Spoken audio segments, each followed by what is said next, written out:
I want to welcome the Hendon Band from the Salvation Army here to our City of Los Angeles Council Chamber. Let's give them a big hand.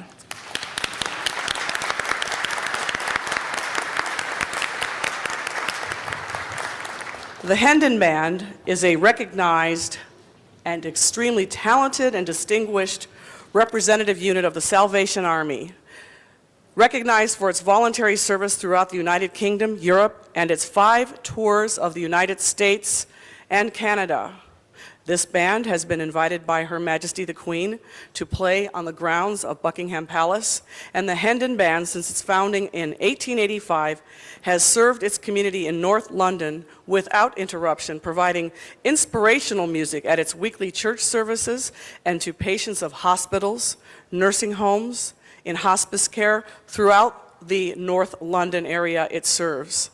The Hendon Band is recognized as an outstanding example within which the brass band fraternity for unique opportunities provided to young people for training and performance experience.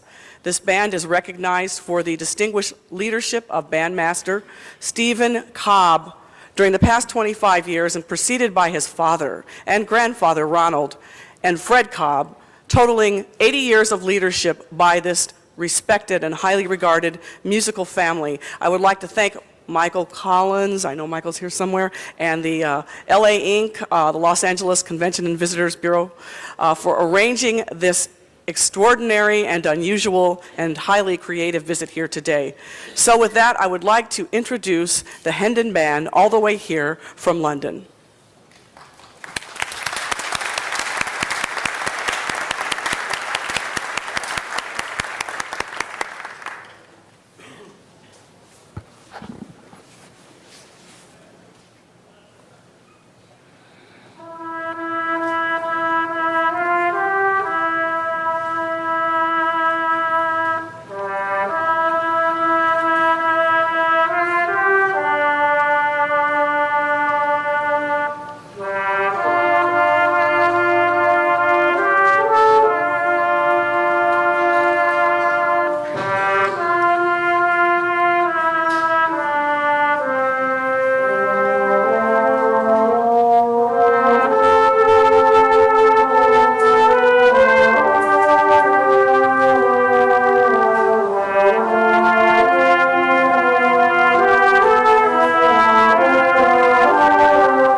Thank you very, very much. And Bandmaster Cobb, if you would join me here at the podium so that I could present this resolution to you on behalf of the City of Los Angeles.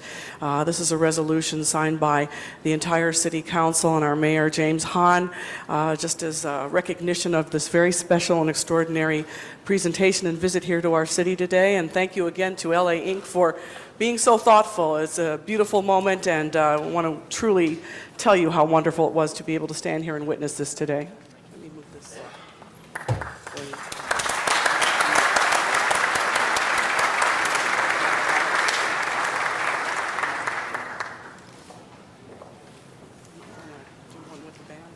It's a little crowded in here. Thank you very much, Madam Chair. And we'll be exiting in just a few seconds. All right. Thank you very, very much to our visitors. They were a great performance and a wonderful way to start our council session. Thank you to our visitors.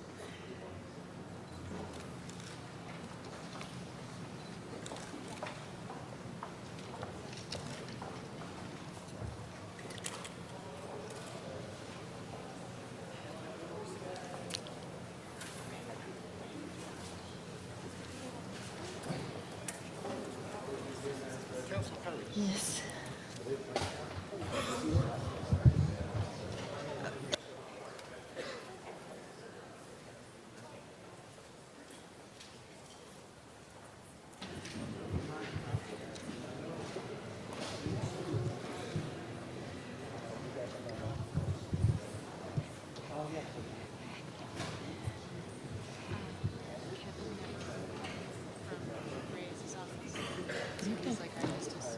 I'm just going to see the file.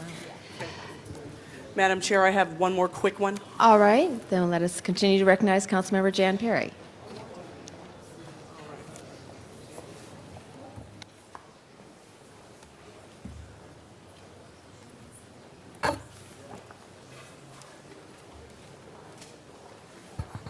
Would Johnny B. Jackson join me, please? Ms. Jackson, how are you? Fine, how are you? Oh, I'm very good. Let me take this off. We've got to make you look good for the TV.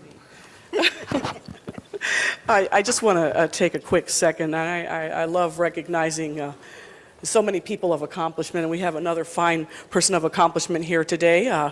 This is one of our 9th District community activists and active seniors, Ms. Johnny B. Jackson, and just wanted to wish her a happy belated birthday. She is 95 years old and turned 95 on January the 24th.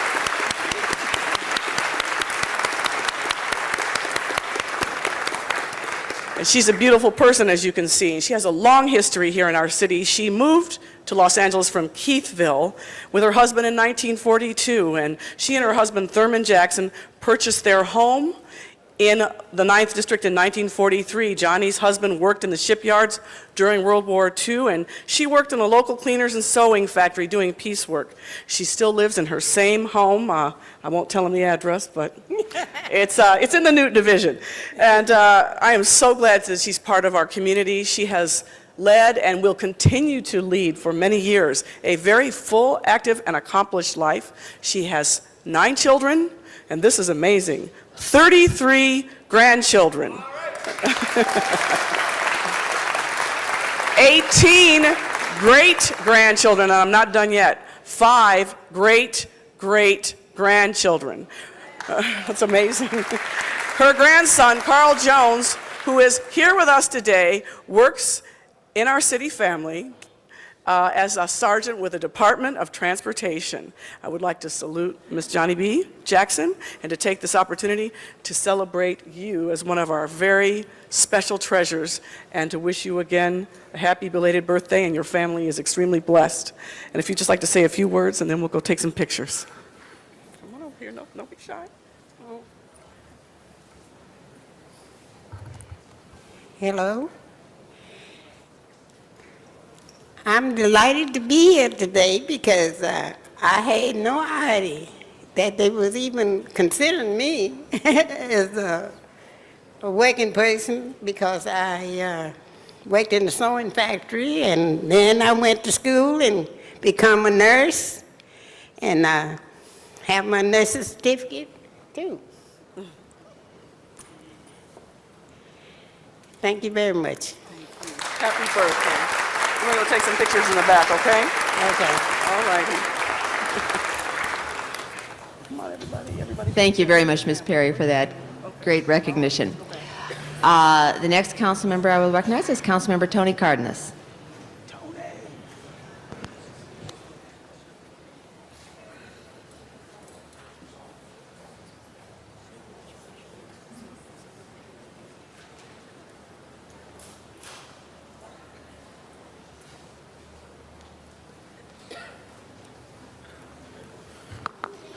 Thank you, Madam President. I have the honor and opportunity to make two presentations today.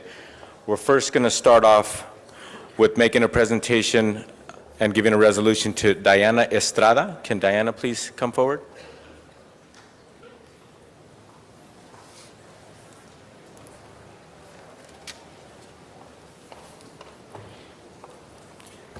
Thank you, Diana.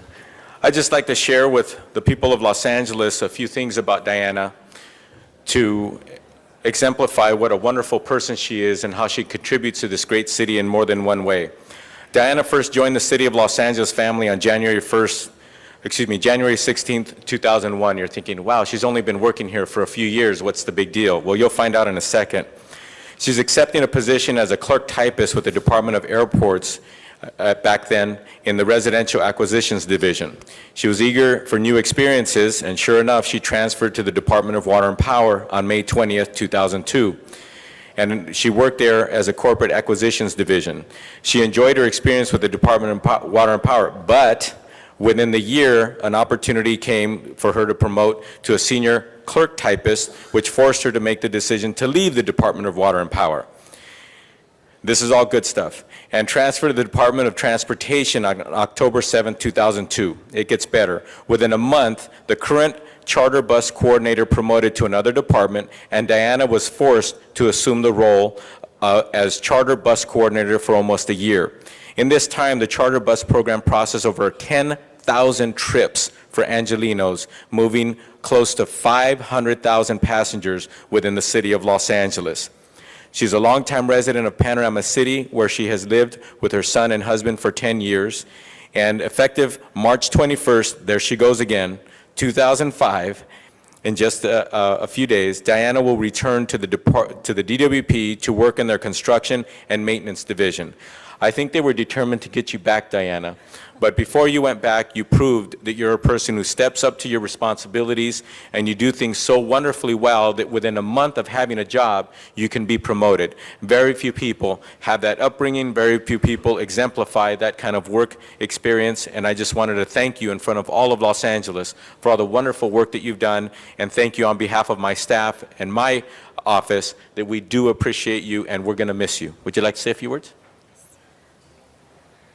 I'm honored to be presented with this resolution and to have had the opportunity to work in a program that contributed to the community in such a positive way. I thank you all so much. We also have Councilmember Zine who would like to comment. Thank you. Thank you, Madam President. Diana?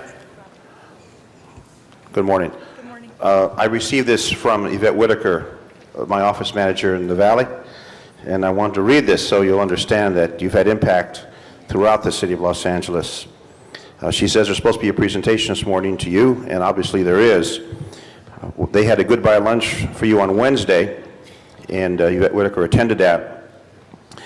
And she comments that you have been extremely helpful, fun to work with, dependable, proactive, not reactive. She will miss you, your contagious laughter, and your willingness to go above and beyond your responsibilities. You should be cloned, or you already have been cloned by Damon, who will carry on in your footsteps. Where's Damon? There you are. You're the clone, Damon, so carry on in her footsteps. Thank you. It's been a real pleasure working with you, Diana, and I will truly miss you. Yvette Whitaker from my district office. Congratulations, and obviously you had a great impact on that program, which serves many, many people throughout the city of Los Angeles. So I wish you well from myself and also from Yvette Whitaker, my district office manager. Congratulations to you. Thank you. Thank you, Councilmember Zine. Thank you. I think it's appropriate that we present this resolution to Diana and her son Robert, because when people are truly dedicated to their job, their family kind of misses them a little bit, because they're the kind of folks who stay a little extra, kind of miss a few family events and stuff because they're so dedicated to their work. So thank you to your entire family, the Estrada family, for all the wonderful work you've done for this city.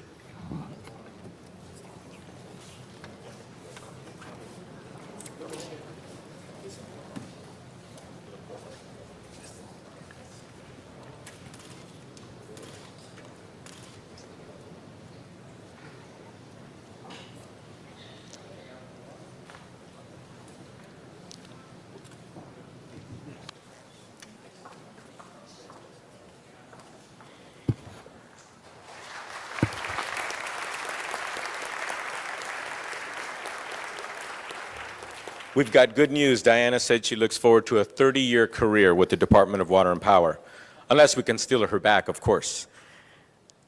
Now I'd like to take the opportunity to make a presentation on behalf of the City of Los Angeles to a wonderful, wonderful community in celebrating Nowruz, which is otherwise known as the Persian New Year.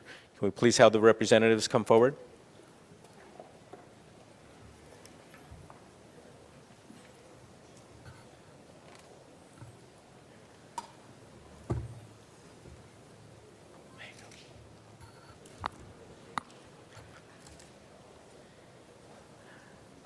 Thank you.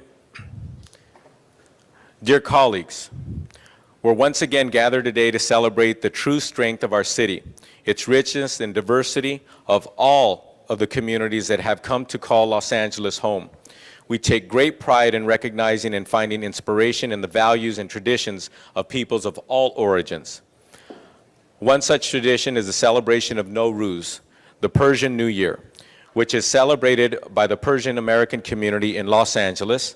As we have many guests with us today, I would like to ask the women and men present here in the chambers and representing the Persian community and the Persian American professionals in the city to stand and be recognized. Please stand.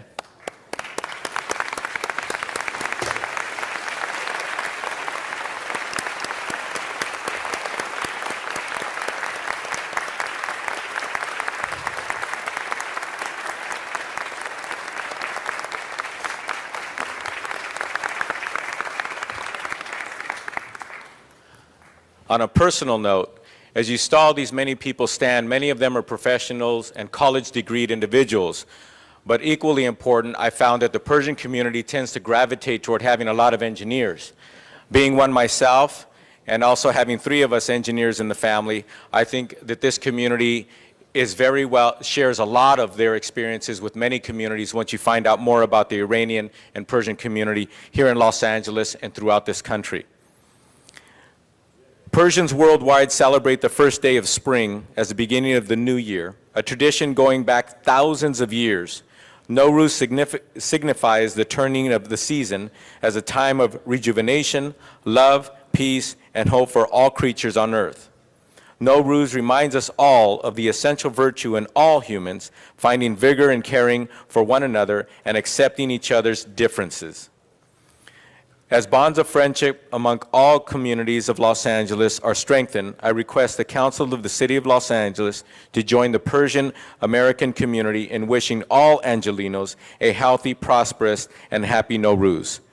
May we all be blessed in the coming year with the gifts of love, peace, and success.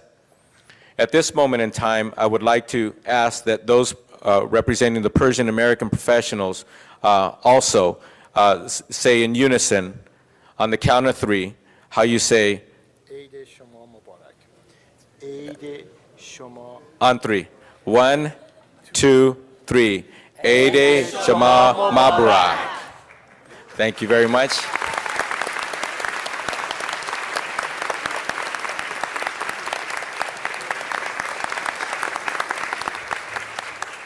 With that, I'd like to invite one of our true professionals in the city of Los Angeles and a very, very proud individual. I'd like to invite Andrew Edelman, the head of our Department of Building and Safety, to say a few words. Thank you. Thank you, Councilmember Cardenas, and thank you, the City Council President. On behalf of over 500,000 Persians who live in Los Angeles area, thank you for recognizing Nowruz, the Persian New Year. Persian Americans are a very diverse group. They are Jewish, they are Baha'is, they are Muslims, they are Christians, but most importantly, they all love America.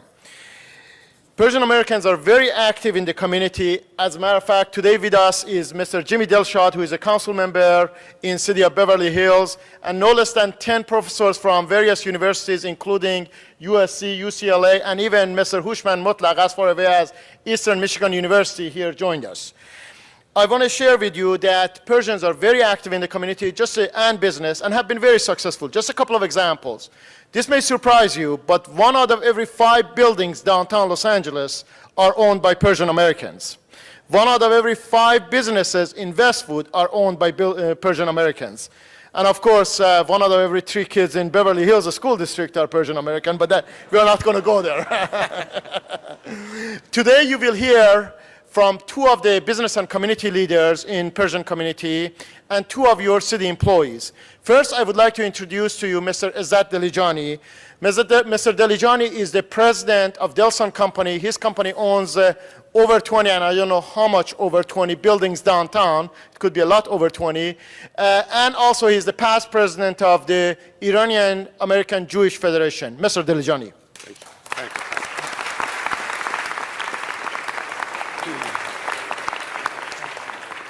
Thank you very much, Mr. Edelman. Honorable members of the City Council, Happy Nowruz, Happy New Year. It's a great honor for me to congratulate everyone around the world who celebrate Nowruz. I wish you all a life full of peace and happiness. I would like to express my appreciation to the city of Los Angeles, which recognizes and respects Nowruz as a Persian New Year. Dear friends, Nowruz, the New Year of Persians, is very unique among other nations' New Year.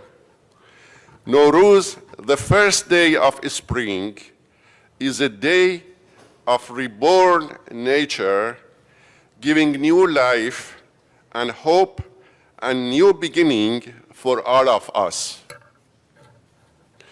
Nowruz is not related to any form of religion, so Persians, as Muslims, Jews, Christians, Baha'is, Zoroastrians, consider this day as a new year.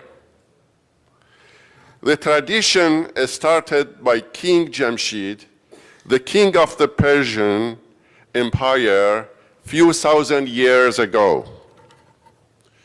Once again, I wish a happy new year to everyone, especially the residents of our great city, the city of Los Angeles. Thank you very much.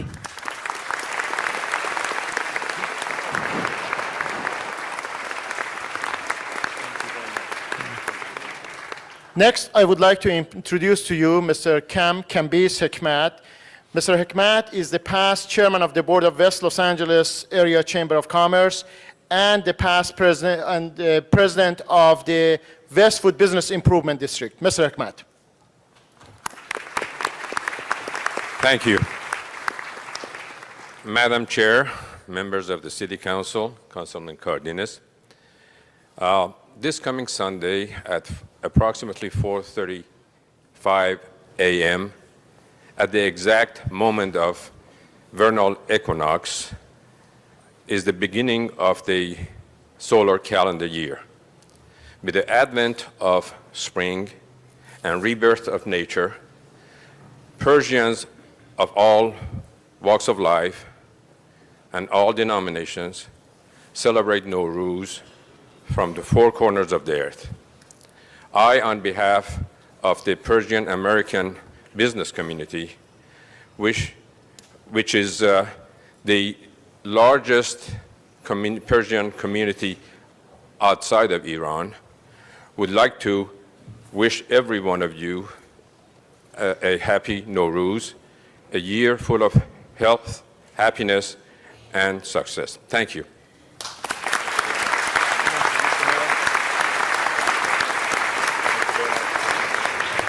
Madam President, we are honored that Mayor James Kahan has joined us. I understand that he wants to make some comments to the Persian community.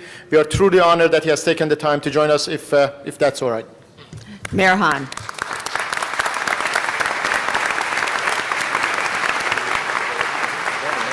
Councilman Cardenas, members of the council, and all of our guests here today, good morning. Eidetun Mubarak. All right. Man Jimhan, Shardara, Los Angeles, Hastem. And I'm glad to welcome everybody here from the Persian community. You know, we have one of the largest Iranian communities in the United States. 300,000 people of Persian descent, I think, in Los Angeles alone, not counting our surrounding cities. And we know the contribution that Iranian Americans have made to our great city, including the city of Los Angeles, where I know we have over 500 at least, Andrew, Iranians working here in Los Angeles, including Hamid Badad, who I see here, who does our adaptive reuse program downtown, and my assistant press deputy over here, Sahar Moradani. And we know that whether it's engineering, whether it's medicine, whether it's business, the contributions of this community have been strong, and we're certainly glad that you have added so much to the cultural diversity of the city of Los Angeles, and we want to join you in celebrating Nowruz. Thank you. Thank you, Mr. Mayor. Mr. Khan, Councilman, good to see you. Thank you, Mr. Billington. Thank you, Mayor Hahn. We are truly honored that you have joined us, and thank you, council member, for this opportunity. I want to introduce two of the city employees who serve you day in, day out. First one that we are going to introduce is Ms. Maryam Azarbajani. She is an engineer in Bureau of Sanitation of the Department of Public Works. And oh, by the way, she is a professor of engineering at Cal State University, Los Angeles. Ms. Azarbajani. Thank you. Thank you. Good morning, Madam President, honorable City Council members, and participants. I'm a Persian American and feel very honored to be an engineer with the City of Los Angeles Bureau of Sanitation. On behalf of all Persian American employees of the city and the Persian American community, I would like to take this opportunity to thank you for recognizing Nowruz, the Persian New Year. I'm also presenting Persian women. We are strong in numbers and in spirit. Among Persian women, there are doctors, scientists, engineers, and artists. The list is too long to mention. And of course, one Persian woman, Ms. Shirin Ebadi, who has topped it all by winning the Nobel Peace Prize for Humanity last year. Our common goal is to make contributions to the international community and make a positive difference. Once again, thanks to all of you for embracing diversity in Los Angeles and your leadership and guidance for making this event possible. Happy Nowruz. God bless all of you. Thank you.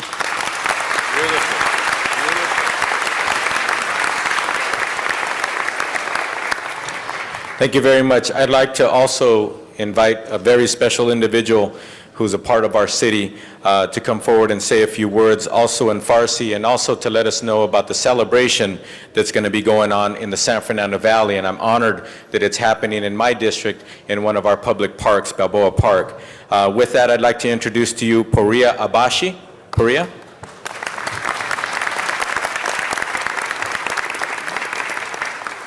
Good morning, honorable council members of the greatest city in the world. On behalf of the Persian American community and over 350 Persian American employees and over 200 engineers working for the city, I would like to sincerely appreciate your acknowledgement of the most important event in our culture, Nowruz. While I join my colleagues in wishing all Angelenos health, prosperity, and good fortune, I would like to take advantage of this opportunity to share some of our community attributes with you. These statistics that I'm going to read off speak loudly of the opportunities that you have provided us in the past 25 years. Education being the single most important factor within our culture, shows that 57% of all Persian Americans hold a bachelor degree and 27% hold a master's or higher degree. That is the highest educational percentage in 67 ethnicities in the United States.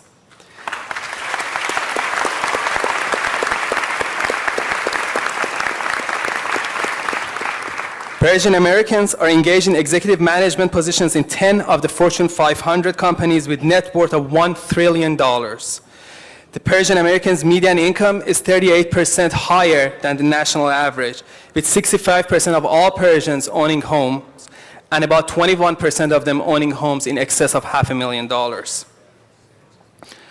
On an annual basis, Persian Americans inject over $600 billion of activity in the nation's economy. Close to 90% of the city of Los Angeles' garment district, over 70% of the jewelry district, 35% of the downtown real estate and development valued at close to $1.5 billion is owned and run by Persian Americans. Many of the top universities and institutions utilize the expertise and skill sets of members of our community in research, development, and teaching. As an example, the head of the JPL Space Exploration Program, including the Mars Rover program, is a Persian American. There are over 25 radio and TV stations and hundreds of news media headquartered in this city, City of Los Angeles, that broadcast and distribute news and information worldwide. However, I would like to end by saying we could not have achieved so much in so little time if it was not for your support and acceptance of our values, customs, and way of life. Every day we strive to further integrate and contribute in ways big and small. It is days like today that energize us and provide us reassurance that we are indeed an accepted part of this great and diverse city. And at the end, I would also like to extend our heartfelt appreciation to Councilmember Cardenas for his sponsorship, tutelage, and continuous support of our community within this great metropolis. Thanks again, God bless, and with your permission, I would like to say a few words in Farsi, as this whole program is being broadcast worldwide by over 14 satellite stations. با درود فرارسیدن نوروز باستانی و سال جدید را از جانب شهر لس آنجلس، انجمن شهر لس آنجلس و شهردار شهر لس آنجلس به تمامی پارسیان در سراسر جهان تبریک گفته و آرزوی سالی پر از سلامتی و شادی و عشق را برای همه مردمان داریم.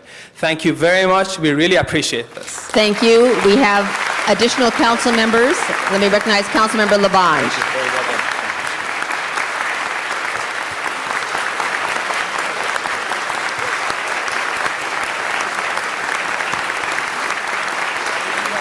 I'll finish.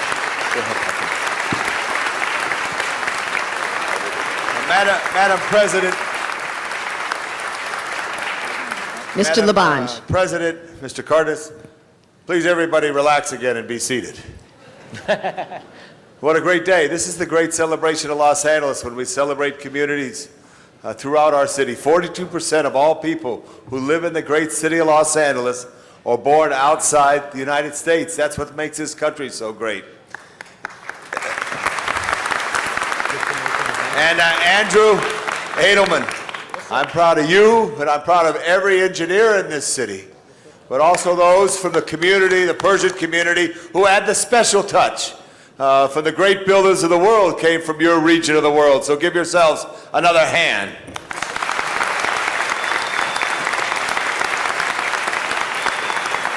But more importantly, Madam President, I have the great honor of being president of Sister Cities, and I need your help, because we have a relationship with Tehran, and it is a relationship that we need to rekindle, now more than ever before, because started in 1958 by President Dwight Eisenhower, it's a people-to-people program. And just like you being here, and Mr. Cardenas, I thank you again for organizing this, but you being here helps kindle that relationship. And now we must reach out to rekindle it in Tehran. So I look for your support. I know the councilman of Beverly Hills will be there to support it as well. Thank you very much, and congratulations on being here. But before you leave, just take a moment. I know some of you came as far away as Orange County. Go to the top of City Hall. Go to the Tom Bradley Room and look out over this city of Los Angeles you call home, and you'll feel even better than you do right now. God bless you all. Congratulations to you. Thank you, Mr. Cardenas. Councilmember Garcetti. Thank you very much, Madam President. Thank you, Councilmember Cardenas, for bringing in this wonderful celebration. And I also want to join in wishing everybody Happy Nowruz for this coming year. The spirit of renewal that we all pledge and that we all enjoy, the seed that is planted. I know there are many stories of how Nowruz came about, but one of them has to do with Solomon, I think, losing his ring and searching many days for it. And then 40 days later, he found that ring once again and was able to reestablish his reign because he lost his power. And I choose that story because I think it's a fitting metaphor as we celebrate our freedoms and everything that we have, that for so many Persians around the world who still do not yet have that full freedom, that we can redouble our efforts as a sister city indeed, and the second biggest Persian city probably in the world here in Los Angeles, to make sure that all Persians enjoy those freedoms, that democracy, and that self-expression that we all commit ourselves to in this new year. So very happy new year to you, and may we have freedom in this coming year. Councilmember Gruhl. Thank you, Madam Chair. I'm so pleased to be here, and thank you, Mr. Cardenas, for recognizing a wonderful part of our community. And I think you said it well, Tony, about the culture, diversity, and the celebration of Los Angeles, and the celebration of so many of our city personnel of Persian descent who are here and who've been active in the community. Everyone has said this morning, what is happening? Who are all these people? Well, they're the wonderful part of our city, and they're celebrating Nowruz. It is, for those of us that come every day, to see this kind of turnout and celebration. I think it is exciting. I'm looking forward to the festival in a couple of weeks in Mr. Cardenas' district. I told him that my young son will enjoy the culture there and meeting the people, and that's what we need in the city is, again, that rebirth of knowing one another and freedom and expressing our support for the Persian community. So congratulations on your new year. Congratulations on being here today. Thank you very much. Mr. Cardenas.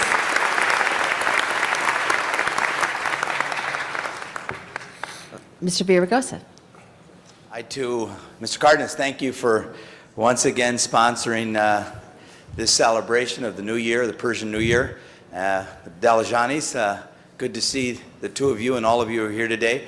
This is a great opportunity for us to celebrate a community that plays such an incredible role in the vibrancy and the vitality that is Los Angeles. So welcome to all of you. I wanted to run down here to say hello before I go on my way. Congratulations and thank you. Councilmember Zine. Thank you, Madam Chair, and to all of the Persian community members. This chamber is seldom filled to capacity, and today it's standing room capacity. So it's a real tribute to the new year. It's a real tribute to the community. As been stated, Los Angeles is a very diverse community, the most diverse in the universe. And you are all hard workers, and I've been to many of your parties. You party hard and you work hard. And you eat wonderful food. I know coming from the Middle East, that food is delicious, and we live wonderful lives here in the United States of America. And I remember an event not too long ago, Mr. Jalajani, where you were honored for the work that you do to help the community. I know many of the Delajani people, very, very involved in the community of Los Angeles, and all the other wonderful people who are here to celebrate on this Friday, to honor, to pay respect, and to offer a Happy New Year to all of you. I wish you well and prosperity, and God bless you all. Thank you for today. Thank you, Councilmember Zine. Mr. Cardenas. Thank you very much, members. Madam President, I'd just like to conclude on a couple of notes. One is I'd like to thank my friend Amir Tabak, who a year ago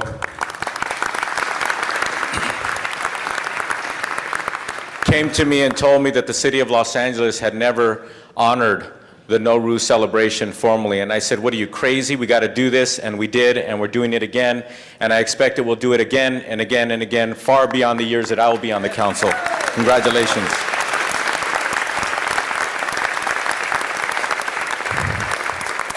I'd also like to thank the wonderful work of Tony Agani, who's with our Channel 35. He does wonderful work, and all of us have gotten to know him and the crew that works for him. In addition to that, on a little bit of a lighter note, before I announce the Nowruz Festival going on at Balboa Park, I'd just like to say that I've been saying over and over that the Persian community, Iranian community have many engineers, but I just found out that there are some lawyers amongst you as well. But in the spirit of Nowruz, which you're talking about rejuvenation, love, peace, and hope, we love you too, and we're going to celebrate together, engineers and lawyers and everyone else. I'd just like to announce that on Sunday, April 3rd, this beautiful flyer, Sunday, April 3rd, 2005, at Lake Balboa, at Woodley Park in the San Fernando Valley, there's going to be an all-day festival, the Nowruz Festival. It's the second annual Nowruz Festival here in our Los Angeles park, and I'm very, very proud to say that before we had it last year, the Nowruz celebration was being celebrated by and large in dozens of places throughout Southern California. Now this is the biggest Nowruz celebration in all of Southern California, where people can truly, literally come together and celebrate and see the wonderful dance and the culture of beautiful people like these children before us, who will be future engineers, I'm sure. I want to thank you all very much for this celebration. And one more person would like to say a few words very briefly. Jimmy Dalshad. Jimmy? Honorable Councilman, I usually don't come on this side. I'm usually on the other side listening to our people. I'm Jimmy Dalshad, Beverly Hills City Councilman. It's great to be here with you and having you recognize this community. Iranians are not just known for business. They're not just known for science and all of that. I have to let you know that once they get involved in politics, they go all the way up. Look at Israel. The first three highest offices are Persian-borns, the president, chief of defense, and so forth. Well, I'm the first Iranian that ran for the city council of Beverly Hills and won. And for the first time in any city, last election, we had our ballots in Farsi and in English, and we had a tremendous show.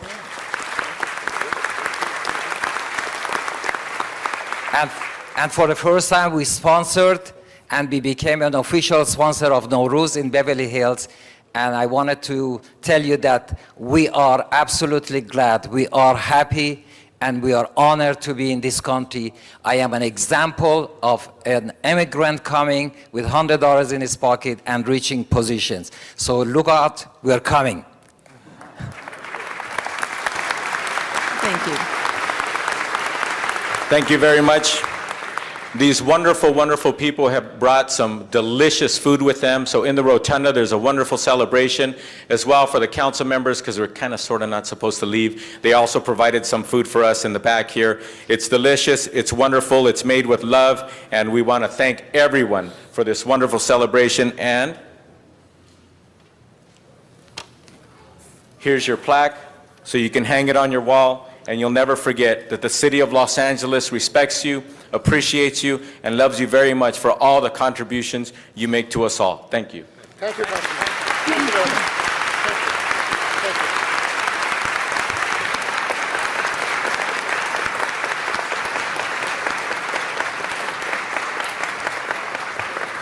Thank you very much, Mr. Cardenas, and thank you and welcome to all our guests.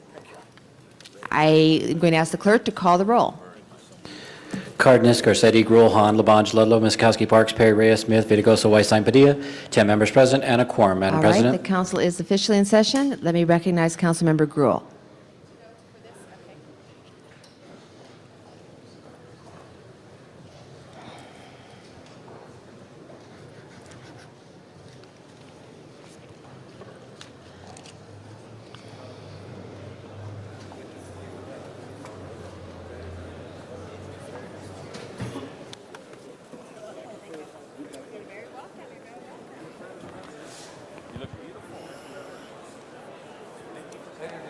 Nikki.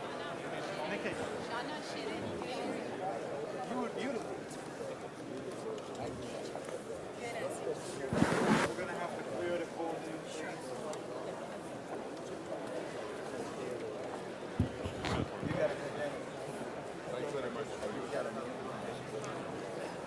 Councilman.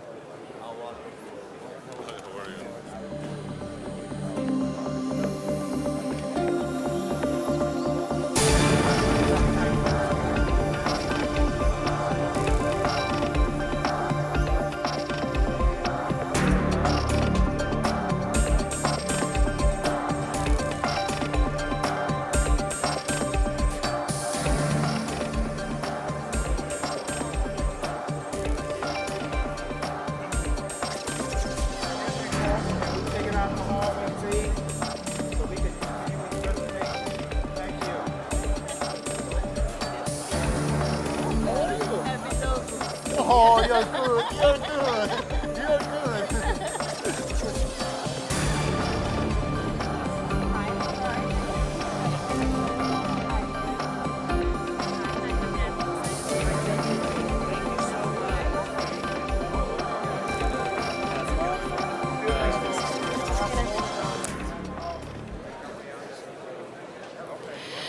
Colleagues, good afternoon, or it's not afternoon yet. Good morning. It's my pleasure to be here today and to recognize that today we are declaring March 18th Mediation Day in the city of Los Angeles. As we know, mediation can be a wonderful tool to solve some problems and challenges, and if I dare say, some days in City Council we could use mediation techniques, which Avis helps us with. It's my hope by declaring this Mediation Day in the City of Los Angeles that we can increase public awareness to encourage people to use mediation alternatives rather than going to court. We know that going to court not only costs money, but it costs time away from your family and the things that you enjoy doing most. Mediation is the confidential and voluntary process in which a neutral third party facilitates communication between people to resolve their disputes. With Governor Schwarzenegger's efforts at the state level and ours at the local level, we can encourage people to use mediation alternatives rather than going to court. Ms. Gruhl, can I Yes. just interrupt for a moment Sure. to ask everyone who's leaving to please be very quiet. We are trying to continue with our session, and we'd like to hear the information being presented to us. Thank you. Thank you, Madam Chair. In the city, mediation is made available through the City Attorney's Office Dispute Resolution Program. We've had the opportunity to use the services of the Dispute Resolution Program, which has proved very beneficial in negotiating and dealing with some problems, particularly in our neighborhoods. This is a free service provided and funded by the County of Los Angeles. Over 5,000 trained volunteer mediators are available to help resolve disputes. I dare say, as well as chair of the Audits and Government Efficiency Committee, it's my goal to improve those areas of efficiency, and one is utilizing the promotion of having a mediation in the city of Los Angeles, where we resolve things in a quick and free process, but also alleviate our over-congested judicial system. That is why we're declaring today Mediation Day in the City of Los Angeles. Also, Governor Schwarzenegger has declared next week from March 22nd to the 26th as California Mediation Week. Here today, we have several members of the city and community who help make this day possible, and through their efforts. As you see, each of you have a book that was left on your desk, Alternative Dispute Resolution. We hope that you will review this, but one of the authors and a special friend to me, since he brought my now husband to an event where we met, so he gets some credit for that, but that was not in your mediation role. So I'd like to introduce Dan Benzvi, who's the mediator and founder of DB Mediation Services and the initiator of Mediation Day today. Thank you. Dan. Thank you. Thank you. All right, thank you, Council Member Wendy Gruhl and the entire City Council for establishing this very important day, the annual Mediation Day, for acknowledging the valuable contribution that mediators give to the city every day as they wage peace. After 15 years of being a litigator, I became a full-time mediator. I have been mediating all kinds of disputes for 10 years, and it never fails to amaze me how the most bitterly fought long-term disputes can end in one day to the great benefit of our community and our economy. Alternative dispute resolution is made up of mediation and arbitration. Unlike arbitration, mediation does not impose a solution. In confidential session, a mediator guides the parties in dispute to reach resolution. Mediators are honest brokers who provide the right reality checks, risk analysis, and creative solutions. Mediation is also about empowerment. Parties have absolute control if and on what terms to resolve their dispute. Ladies and gentlemen, going to trial before trying mediation is like jumping into surgery before trying medication.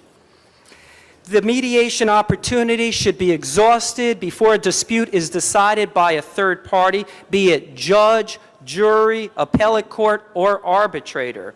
Your action today, ladies and gentlemen of the City Council, are to make more people aware of mediation and its unique benefits. And as mediation becomes more widespread, our society stands to gain. I am very proud to be joined today by 4 individuals who will address you briefly in a moment. You will hear from the presidents-elect of the 2 largest litigation attorney associations in Los Angeles, one from the plaintiff side and one from the defense side. I should say 5 individuals. Stephen Glickman,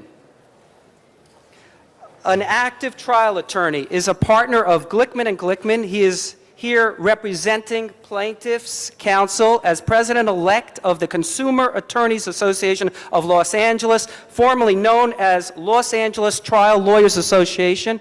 We really appreciate your support. Harry Chamberlain. Harry is here, an active defense attorney, is a partner with Stephen Oringer, Richmond, and Theodora. He is here representing Defense Counsel in civil cases as president-elect of the Association of Southern Defense Counsel.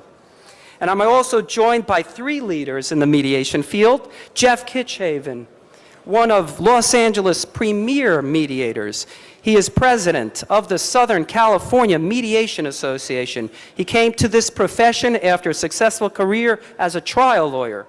Natalie Armstrong is a mediator, educator, and active board member of the Southern California Mediation Association. And Avis Ridley Thomas is the head of the dispute resolution program of the City Attorney's Office. Okay, before I turn over the microphone, as Wendy said, each one of you received a book. I really recommend you reading my chapter called The Mediation Resolution. It's very good, and it's good for 2 reasons. 1, it's very short and concise, and 2, it has a happy ending. Thank you. Now I'd like to turn over the microphone to, why don't we go with the attorneys first? Sure. Okay. Thank you. Good morning, everyone. I'm Steve Glickman, President-elect of the Consumer Attorneys of Los Angeles. 3,000-member organization. We represent plaintiffs in litigation in Los Angeles. And I have to thank you all for recognizing Mediation Day. Mediation is a fantastic process that really takes cases that can be resolved out of the court system and reserves those cases that cannot be resolved for the best system we have, the jury system. Thank you very much. Good morning. Harry Chamberlain from the Association of Southern California Defense Counsel. We're dedicated to promoting the administration of justice. Our clientele are primarily defendants from the business community, professionals and government agencies whose goods and services are vital to the economic health of this community. Over 150 years ago, the most respected and prolific civil trial lawyer of his day gave a lecture to a law school class. The advice he gave to his students, would-be litigators, such as Steve and myself, was this: discourage litigation, persuade your neighbors to compromise whenever you can. Point out to them that the nominal winner is often a real loser in fees, expenses, and waste of time. As a peacemaker, the lawyer has the superior opportunity of being a good man. A few years later, our law professor was elected the 16th President of the United States. He was Abraham Lincoln. Following Lincoln's call to act as a peacemaker and to do good for members of the general public, professional mediators such as Mr. Ben-Zvi and others that you'll hear from today perform this vital role for us in the legal community, where 9 out of 10 cases that we would take to trial are resolved by negotiated means. It's important to the litigants involved. They retain the power to control their own destiny rather than have a third party decide their disputes. Thank you to the Council and to Mr. Ben-Zvi for bringing their vital services to the attention of Los Angelenos. Thank you. Thank you.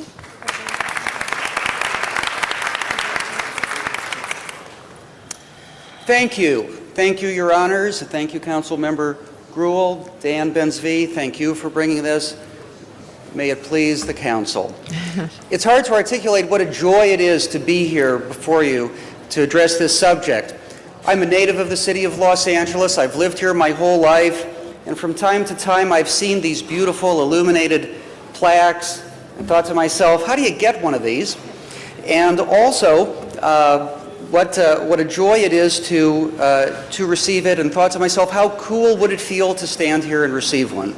And let me tell you, it is indeed a joy. It is indeed a joy.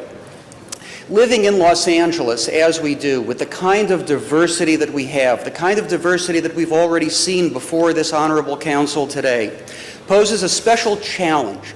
Because when members of different racial and ethnic groups find themselves in conflict, those conflicts often become more difficult to resolve for a variety of very complicated reasons.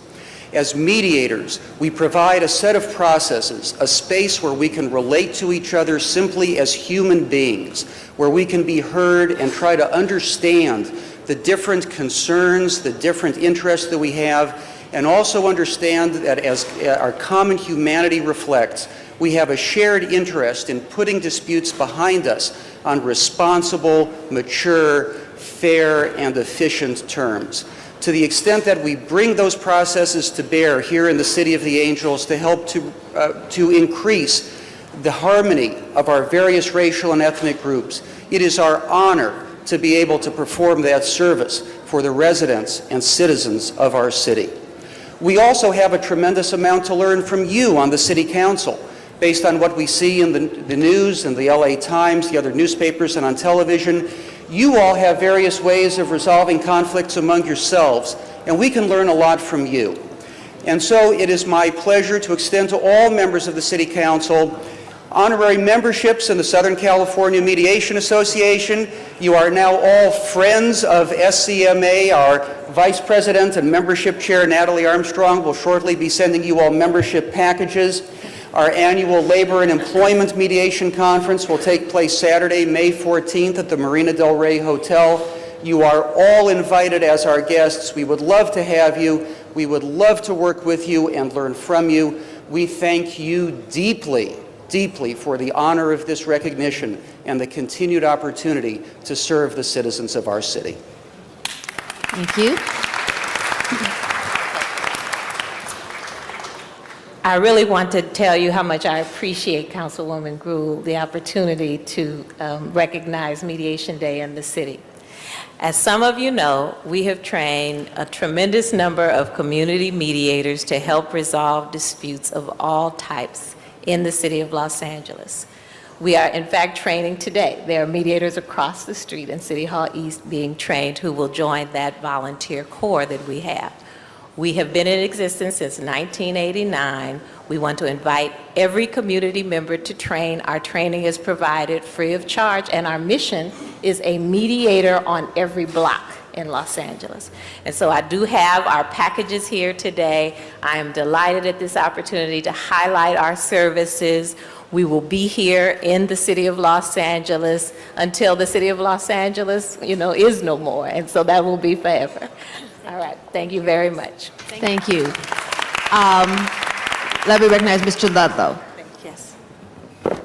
Thank you, Madam Chair. I want to just rise and first thank Councilmember Gruhl for taking the opportunity to highlight mediation. And I wanted to say that was a very smooth and clever way of getting us to settle our differences here. I like that reference to it's an open door and we're welcome to come in, and we quite frankly could use that training better than most people could, I'm sure. I think this is a poignant message today, and I hope that obviously there's hundreds of thousands of people that are watching you as you speak right now on television as we're broadcast live, and I think it's so fitting given all the challenges that are facing us in changing neighborhoods, changing demographics, just all types of challenges that face us as public policy leaders. And I just want to say on behalf of Wendy's colleagues how much we appreciate the work that each one of you do.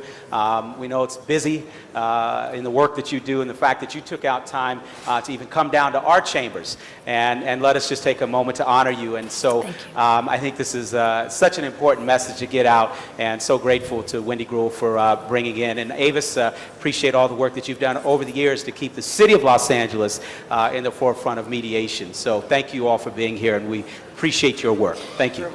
Thank you. Mr. Zine.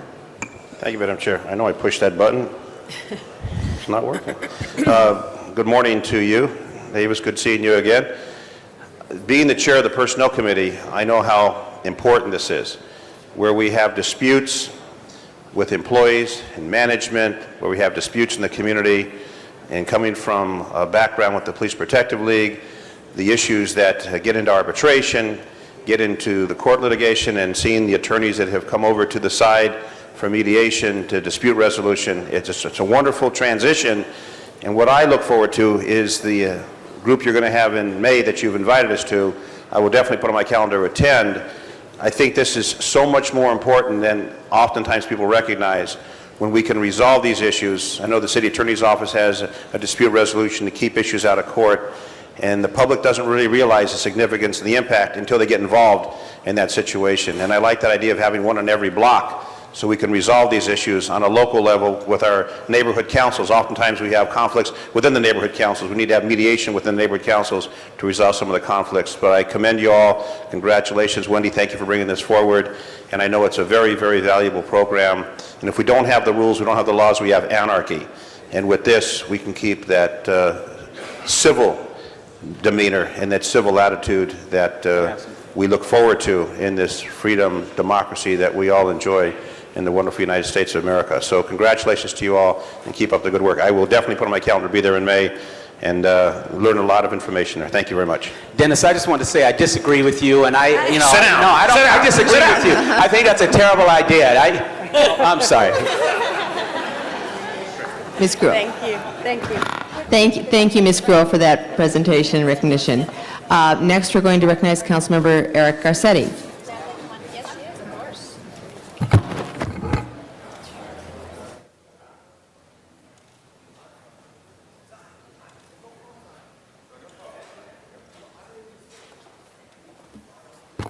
Thank you, Wendy Gruhl and the City Council very much.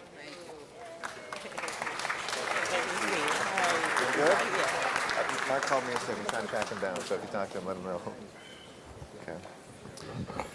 Thank you very much, Madam President. Thank you, Mr. Zion. Appreciate that. And I'd like to invite forward the Costco employees that are here today, and also our great firefighters from Fire Station 50, and our other folks here from the fire department. Ladies and gentlemen, today we are here to commemorate bravery, the human spirit, and a sad episode here in Los Angeles, but one in which human beings triumphed over so much adversity when we had the tragic train crash in Atwater Village and Glendale, right there on the border of the two cities, earlier in this year.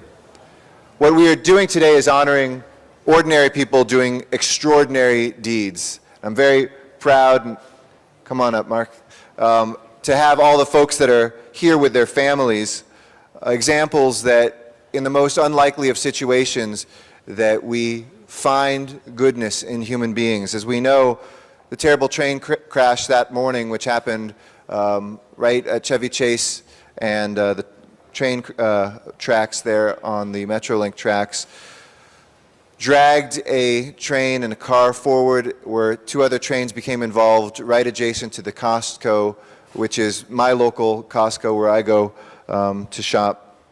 The employees of Costco and Topanga Lumber, which was on the other side, and hardware, and the independent truckers that were there, some folks who came in, one gentleman who was dropping off Pepsi for the morning, other men and women that were there, risked their own lives, joining themselves together with our firefighters and our police from the Northeast Division.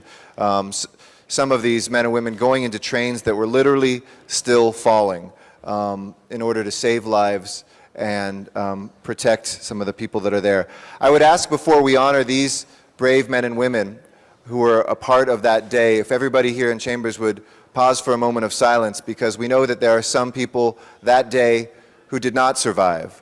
And we know that even here today, there are people who are still feeling the after effects of that tragedy. They are not yet fully healed, members of our own city family who our prayers and our thoughts have been with. So I'd ask us all, please, to have a moment of silence, both in memory of those that have passed and giving our best hopes and prayers for those that are still with us.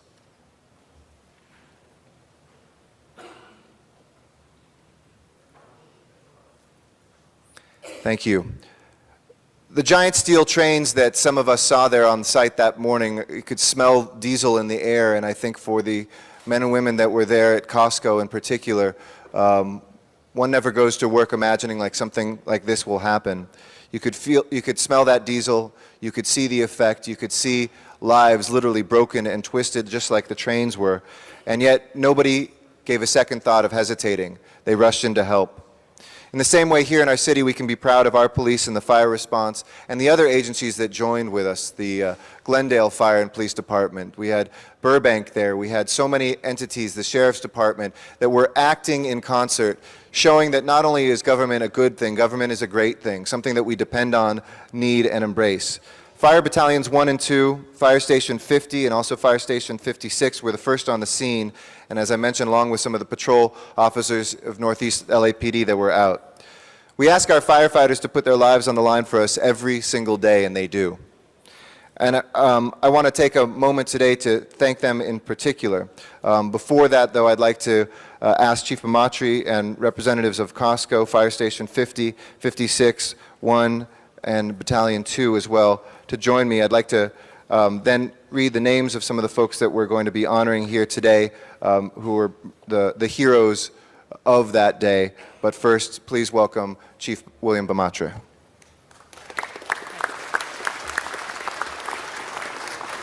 Thank you, Councilmember Garcetti. I just want to take the opportunity to express my personal appreciation to certainly our firefighters at the involved stations. And just to refresh your memory, that incident involved 240 total patients. 129 of those were treated and transported to 13 area hospitals. 75 of those patients had to be physically assisted or removed by the first responders, both firefighters and the Costco and Topanga Lumber employees.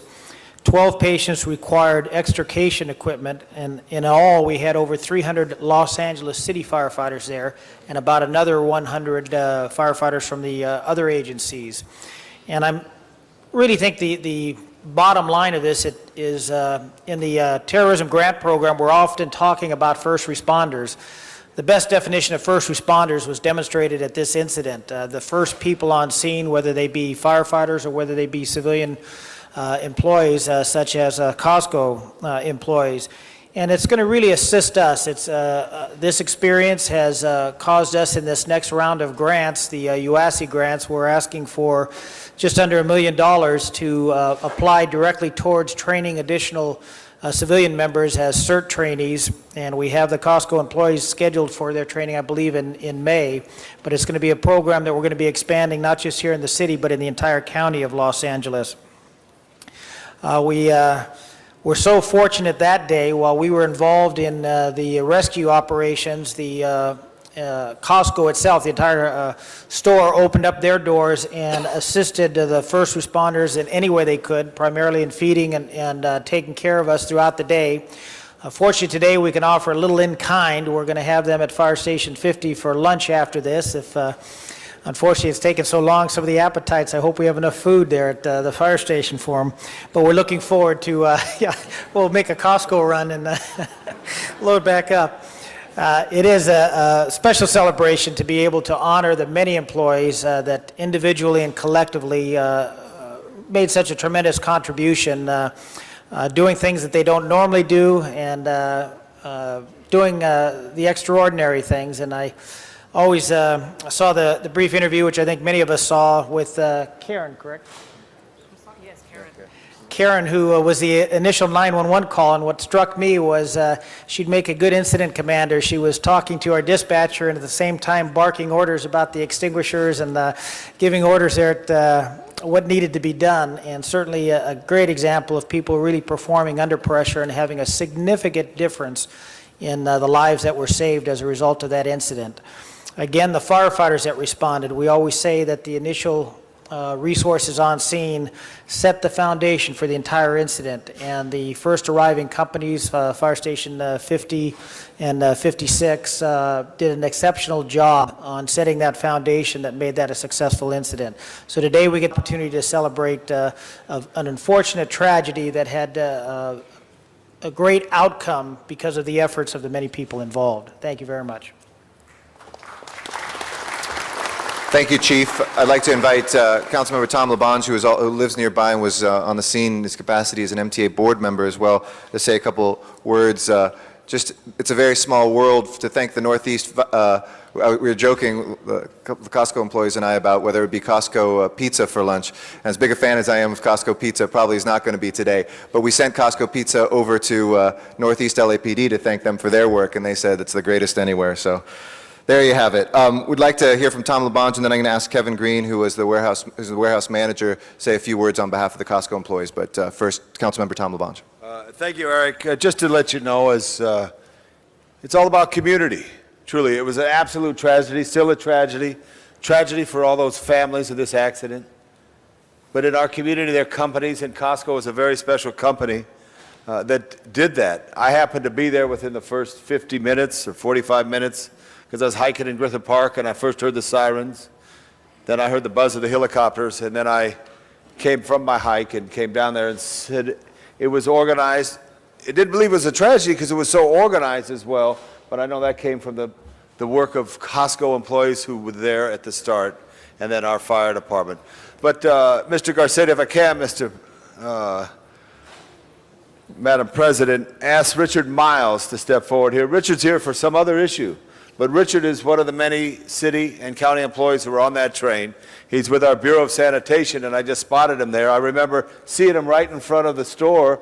But Richard, if you could speak on behalf of the passengers, this is a survivor of that tragedy, Richard Miles, Bureau of Sanitation.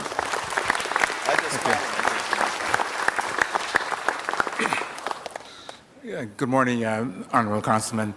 What I'd like to say is that my name is Richard Miles. I'm Division Manager for the Solid Resources Collection Group, Sanitation. And I would happen to be on that train on that day. And after the incident occurred, initially it was an eerie silence and people started moving around. But one of the things that we noticed right away is the Costco employees. I think the day, I'll never forget the Costco employees that day. I mean, they were on the scene, fire extinguishers and everything to put out the fire. And I think everybody that rides that train, and even now we're still talking about it, about how well we were treated, how well we were taken care of right off the bat. Of course, LA Police and all the other fire units that responded helped out, and obviously we couldn't have done it without them. But the Costco employees definitely need to be recognized because as a group, they were very well organized, helping the injured, and I think they deserve a big hand of applause. And Eric mentioned Northeast and all the police departments from all over the city and the Los Angeles City Fire Department. I'm just so proud too, Eric, when I got there to see the folks who are right in my neighborhood, Fire Station 50, which is right in your district up there on Fletcher, and I know Captain Snyder and his great crew, and then Fire Station 56 right from Silver Lake. We're right in there next to the diesel, next to all that stuff, suppressing, rescuing, doing the great job. So I'm just very proud of Captain Olson and everyone at 56s and Captain Schneider and everybody at 50s. So thank you very much to add to the fire department as well as Costco. And you talked about the pizza. It's really that roasted chicken I get there that's usually gone. To each their own. Mr. Garcetti, let me also recognize Mr. Zine, who Okay. would like to address the... Thank you. I want to also offer my congratulations to all of you, the Costco representatives, members of the LA City Fire Department. I know that the fire service personnel are used to handling tragedies. They go to them every single day, the rescues, the fires, the emergencies throughout this region. And it's the civilians that got involved in this. And I'm sure you've had some nightmares and some thoughts about how frightening it was. I didn't get to the scene. I saw it on television and saw the reports, read the reports.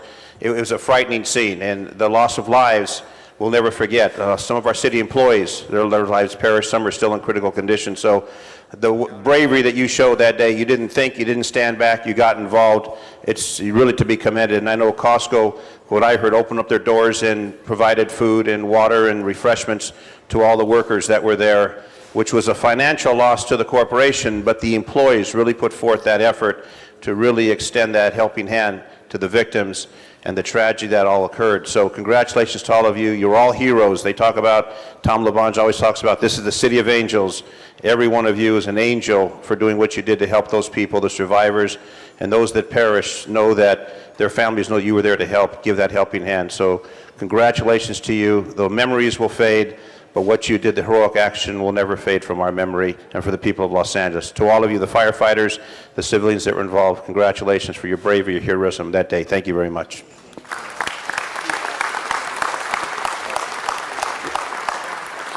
And on behalf of Costco, I'd like to invite Kevin Green forward to say a few words on behalf of the employees there. Thank you. As you can expect, we're still a little overwhelmed by the whole situation. On behalf of my company and our great employees that I have behind us, we've always felt that we had excellent employees, and that's what sets us apart from other retailers. And I think my employees certainly proved it that day. And you know, I'd like to make one comment, is that the firefighters that work for Station House 50, I'm not sure if I have the right terminology, and the police officers that work in that area, they've always supported us. They've been there every day and every week, whether it's a shoplifter or a unfortunate member or customer that's got hurt or something like that. And they've always been great partners of ours, and they've continued to do so after that. You know, our company has done business in the city for over 20 years. You know, it's extremely huge part of our whole corporate situation when it comes to terms of you know, profits and what we want to do as a company and part of our mission statement. So we were only so happy to do what we could do that day, and you know, I'm extremely proud of my employees. I will always be so. And on behalf of myself and my employees, the support that we've gotten from the LA firefighters, the LA Police Department, and the surrounding officials in that area, we really appreciate it. Thank you. Thank you, Glendale, too. Wait, thank you, too. We got to be politically correct. And as Councilman LaBonge just pointed out, we definitely want to make sure we thank also the Glendale police officers, Glendale firefighters, and the LA County people that helped out too. Thank you. Thank you, Kevin. We have certificates for each one of the individuals, which we will hand to them backstage, but I want to give just a couple plaques. First, Kevin Chikosko, given in recognition of your act of good citizenry, generosity, and devotion in helping those victims of that water train derailment on January 26, 2005. You are to be commended for helping to make our city a better place to live, and I hope as the employees pass by this every single day, you'll be reminded of your own bravery. And you know, it's not something that you overcome in just a single day or as the months go by. I know the memories of that day are going to be difficult, but draw upon the city. We have resources to help you as you go through kind of reimagining what happened that day, but know that we are 100% behind you, not just as a city government, but as a city of Angelenos. So congratulations.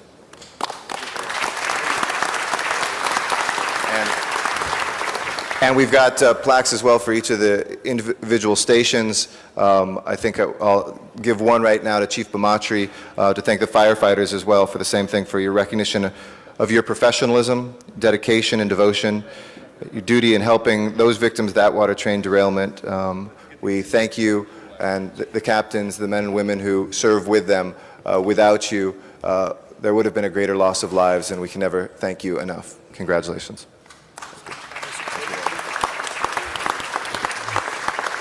I'll accept this on behalf of the fire department, but truly is the firefighters that responded. Captain Larry Schneider is here. He was first on scene with the members from Fire Station 50, and it's really a credit to them. We have tremendous people working for us and the confidence that they can handle these types of incidents, no matter how large. So I accept this on behalf of those members. And lastly, let me just read the names into the record of the folks who are here today. And I'll ask folks to just hold their applause, and then please give them a very hearty round of applause. Assistant Chief John Ware, Firefighter Donald Darby, both from Division 1, Battalion Chief Jay Turner from Battalion 2, Firefighter Darren Herbert, Battalion 2, EMS 2, we have Captain Eric Verway here as well. From Light Force 50, Captain 2, Larry P. Schneider, Apparatus Operator Fred Magalona, Firefighter Kurt Williamson, Firefighter Kevin Smith, Engineer Jorge Perez, Kelly Faulkner, Apparatus Operator Johnny Garcia. From Engine 50, Captain 1 Joe Moreno, Engineer Randy Cooper, firefighter paramedic Armando Jurado, firefighter Scott Tomlin, Captain Paul Krogan. From Engine 56, Captain Greg Olson, Engineer John Hagerman, firefighter paramedic John Heller, firefighter Suton Tiengerd. Costco employees, we heard from Manager Kevin Green, Mark Zavala, Ruben Landa, Ruben Cabrera, Roxanne Estrada, Karen Mendoza, Eddie Robles, Jenny Dahl, Juan Guzman, Hector Martinez, Hugo Moran, Jimmy Abalos, Frank Anaya, Miguel Lara. Truck drivers that were on the scene that day leapt into action. Dean Jaski, Terry Fisher from Topanga Lumber and Hardware Company, Lynn Kausi, Boris Yokelson, Roberto Carbajal, Terry McBrien, and for all of them, we give our heartfelt thanks. Thank you, Madam President.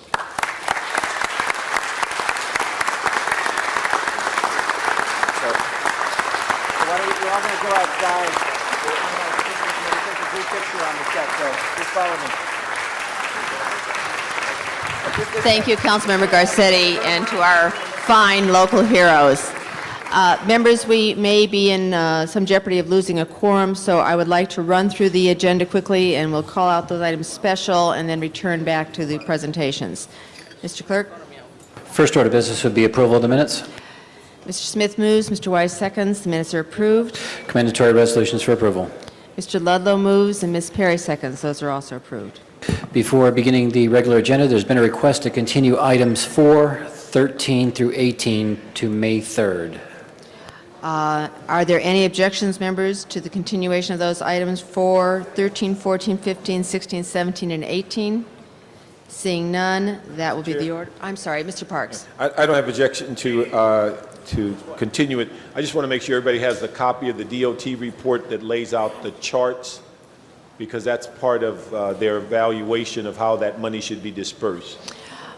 All right, we will ask and make sure that, at least I think you're referring to item 4? Yes. On item 4, that the council does have the charts for dispersal of the funds as it relates to that, the franchises. And without objection, Mr. Weiss? Numbers you're on, Madam Chair? We are continuing. First order, we haven't gone through any of the items yet, just the request to continue items 4 and then 13 through 18 to May 3rd. Also request a continuance on item 12 until Tuesday, please. All right, we'll add to that the continuation of item 12 until Tuesday. I have a continuation, please. And Mr. Zine? 59 to the 29th. We do have cards on that one. I thought we'd call it special because there may be a motion to receive and file it as well. Okay. All right, so we'll call 59 special. Mr. Labange. Yes, thank you.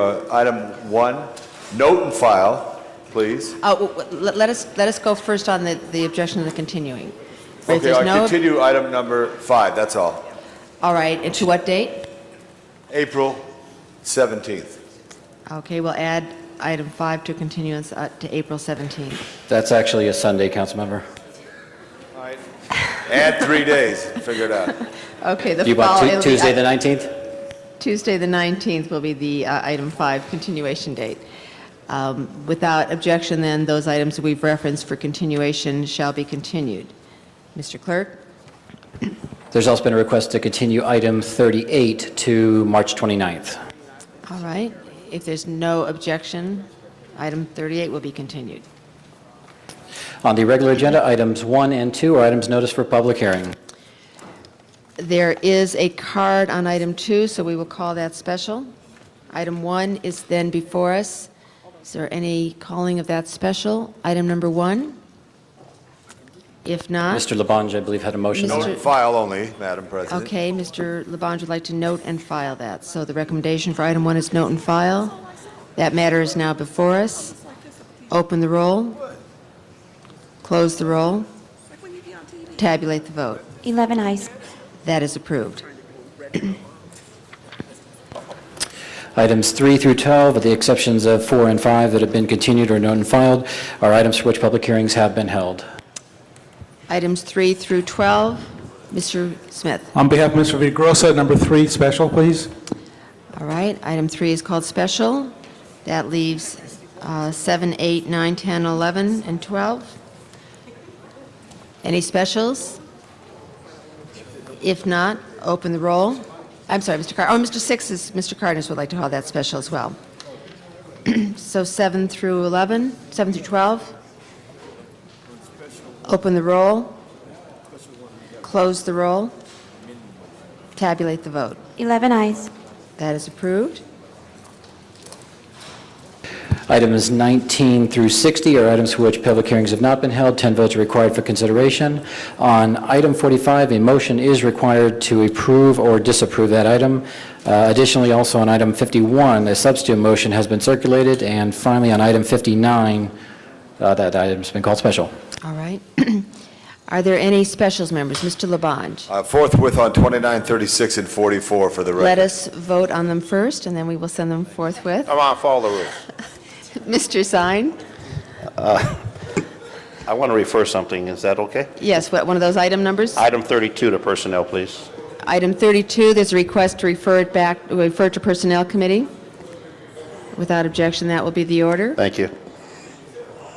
Any other requests for specials? Items 19 through 60. We'll call 45 special for a motion later. And on 51, we will allow the substitute motion that's been submitted. No specials? Open the roll. Close the roll. Tabulate the vote. 11 ayes. Those are approved. Madam President, 29, 36, and 44. All of those will be sent forthwith. Thank you. Thank you, Mr. Labange. All right, I believe we will now go back to our presentations. Madam President, do you wish to take up the special agenda? Yes, let's call the quorum for the special agenda. Cardenas, Special meeting. Yes. Cardenas, Garcetti, Gruel, Han, Labange, Little, Miskowski, Parks, Perry, Reyes, Smith, Vitigosa, Weisstein, Padilla. 11 members present and a quorum. All right, we are in special. There is one item on this, and there has been, I can recognize Mr. Parks for a substitute motion, I believe. Yes. Thank you, Madam Chair. We have a substitute motion merely to remove paragraph 3 in that letter. In consultation with the city attorney, it appears that that language is far too broad, particularly in the future if there's additional litigation as it relates to implementing what is proposed. And so we're asking, with the advice of the city attorney, that we remove that paragraph number 3. All right, that motion has been submitted and is now before us. So item 1 is before us as amended. Open the roll. Close the roll. Tabulate the vote. 11 ayes. That matter is approved. We will then adjourn the special council meeting and return to our regular meeting. And let me recognize Mr. Labange. Quick introduction from our great sister city of Busan, Dirk Van Rong. Please be recognized and welcome to Los Angeles, this great delegation from Busan. Kamsahamnida. Thank you, Councilmember Labange, and welcome. LAC 의회에 참석할 수 있는 영광을 주신 이웃 여러분들에게 진심으로 감사드립니다. 저는 2005년 APEC을 준비하고 있는 대한민국 부산 해운대 구청장 배덕광입니다. 정말 감사합니다. 네, 감사합니다.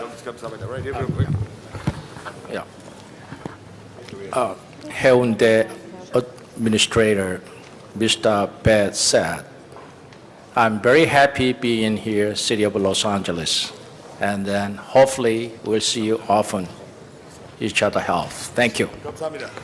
Thank you very much.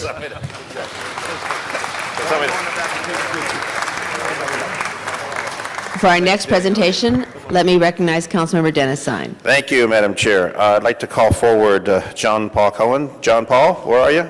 I know you've been waiting patiently. Thank you for remaining here with us. We have a presentation. Resides in West Hills, which is in the what district? Third district. There you go. Thank you. My community. And he did vote for me. Thank you very much. That was a winning vote. Lives there with his wife, Wendy, and 2 daughters, one who attends college, the other who is starting new second-grade teaching assignment at Darby Elementary School in Northridge. John Paul has been in the banking industry for 20 years, and for the past 2 years, worked for Wells Fargo Financial Leasing, where he is the Vice President, Western Regional Manager. Always interested in supporting youth achievement in the community, and through his connections at Wells Fargo, brought the Wells Fargo Hands-on Banking program to LAUSD for students and parents. Through this program, he has worked with school and nonprofit agency staff to explain and promote financial literacy. People oftentimes forget about the financial aspects of life and think it's just reading books, but it's also balancing the checkbook. Hands-on Banking, the partnership that John Paul created, pairs volunteers from Wells Fargo with our after-school programs administered by nonprofit organizations such as LA Best, YMCA, and Building Up Los Angeles. Volunteers work with youth, parents, and after-school staff to teach the hands-on banking curriculum, which is contained on free CDs that Wells Fargo provides. CDs are informative, interactive, and inspiring and teach money skills needed for life.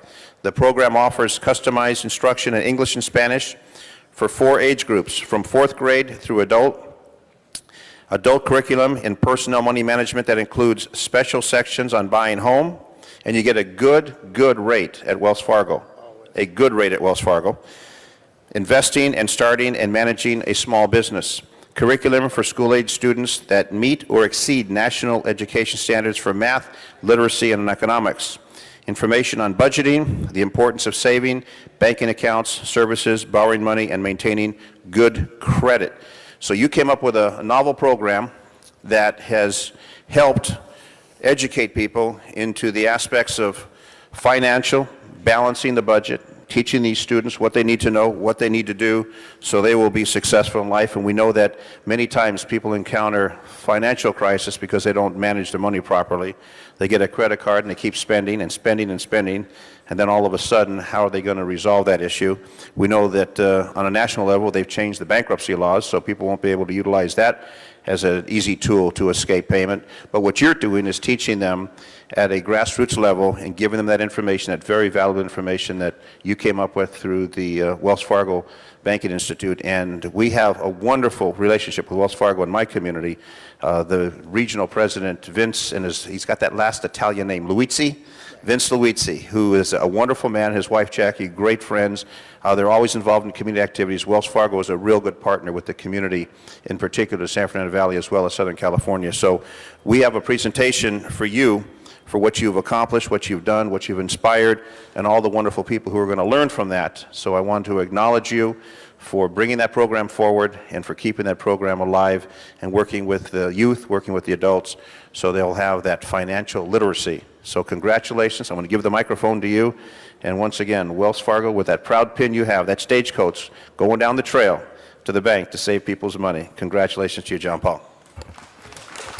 Thank you very much. It's wonderful to be part of an organization that actually takes community service and gives back to the community. Wells Fargo, in developing hands-on banking, actually wanted to come back into the community that it serves, working with a wide range of people, as you indicated, to provide financial literacy, provide guidance at a very young age for a very important part of the curriculum that perhaps is not as emphasized in the public school systems as it ought to. This is done completely on behalf of Wells Fargo.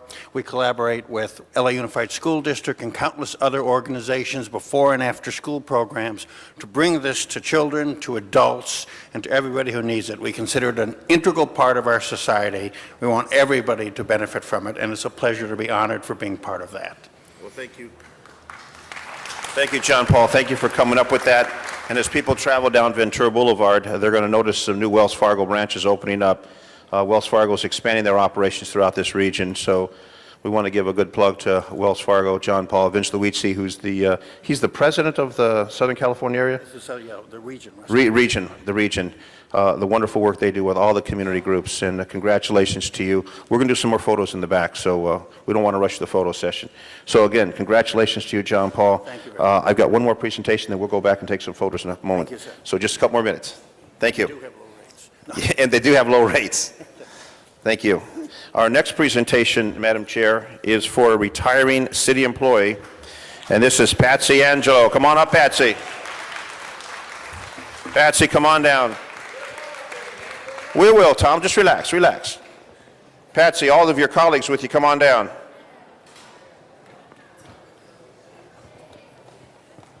I know you're all taking an extended break, which is fine. Look at the little guy right here, little football player. Still wearing green from St. Patty's Day. You want to get up here? You want to stand up? You want to get up here so you can see everybody? Here, let's put you up here.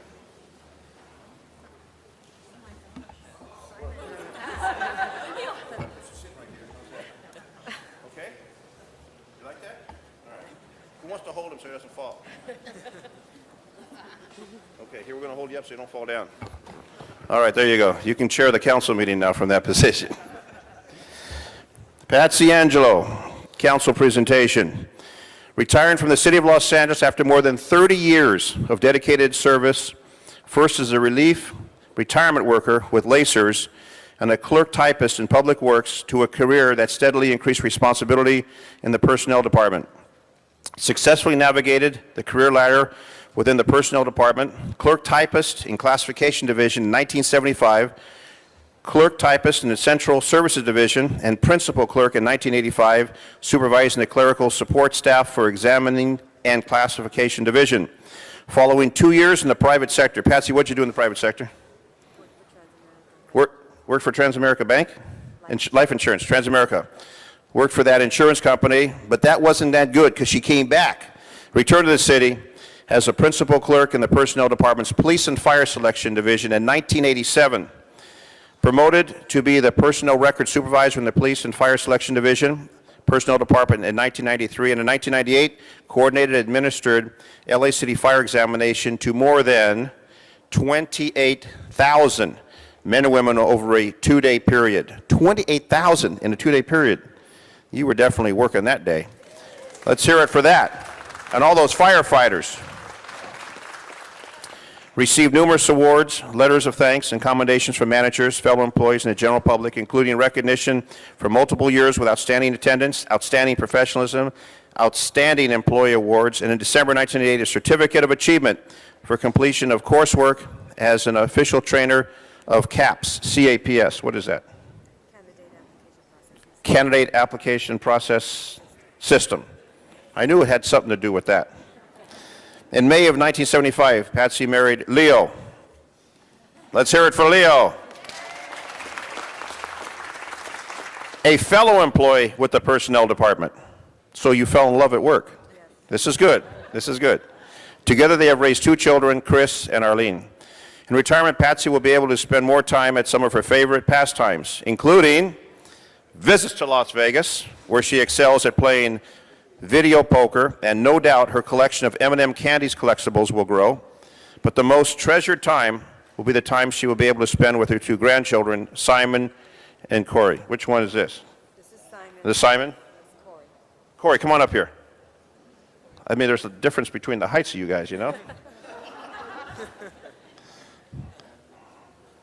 You know him, don't you? Los Angeles City Council wishes to extend their heartiest congratulations and thanks to Patsy Angelo for more than 30 years of outstanding service to the residents of the City of Los Angeles, and extends its best wishes for continued success in all future endeavors. Are you going to keep working? Oh, you're retired. So you're both retired. So you're going to watch the grandchildren and enjoy Las Vegas and enjoy those pension checks, those wonderful pension checks. Patsy, congratulations to you. This is from the City Council, the mayor, the whole city family, acknowledging your service, your contribution to the City of Los Angeles for 30 years. And we have a whole group of your coworkers with you this morning for this presentation.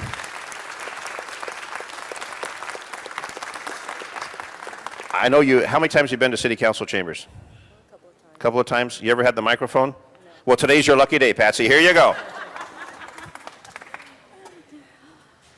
Madam Chair, honorable chair members, I'm honored, and I wouldn't be here today if it weren't for the employees, the clerk typists, the senior clerk typists, and personnel record supervisors and principal clerks that have assisted me in my job and made me stay with the city, and I appreciate all their work. They made me what I am today. The leadership in the personnel department has been tremendous. I've gotten their full support in anything that I've done in the personnel department. Because of them, I'm here today. Thank you. Thank you, Madam Chair. Thank you. Let's go back to some photos. Thank you, Councilmember Zine. Our final group of presentations today will be made by Councilmember Tom Labange.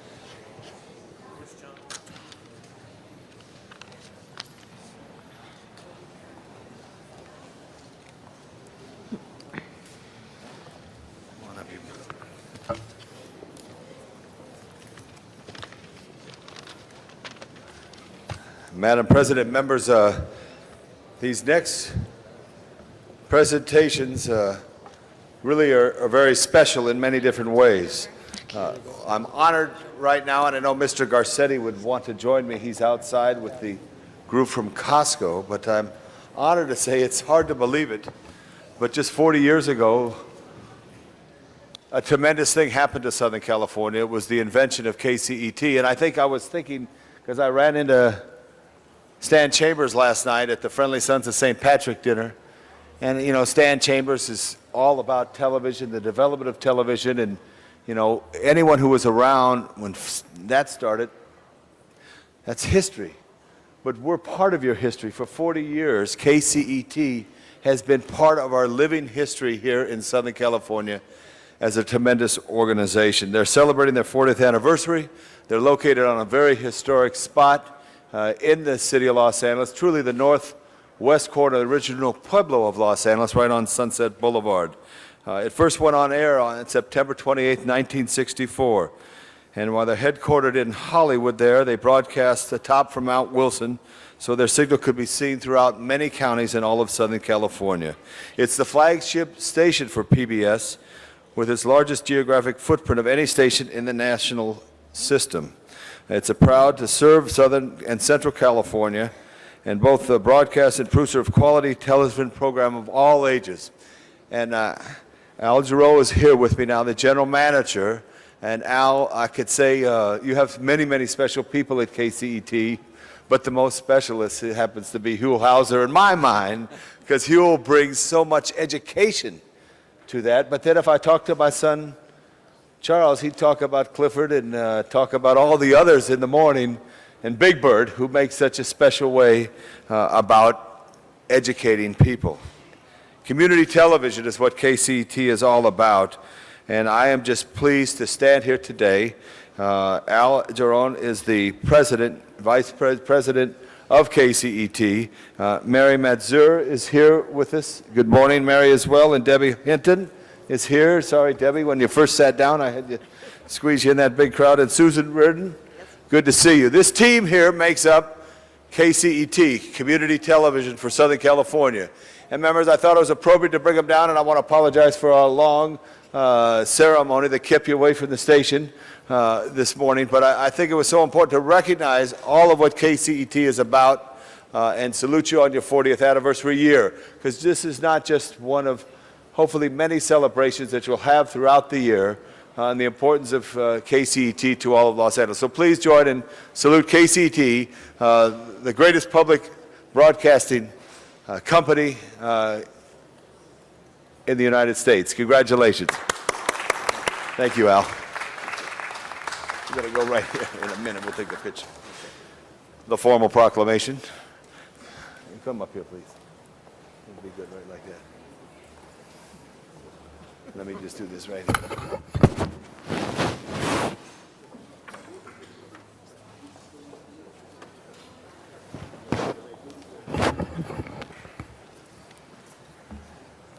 Yes.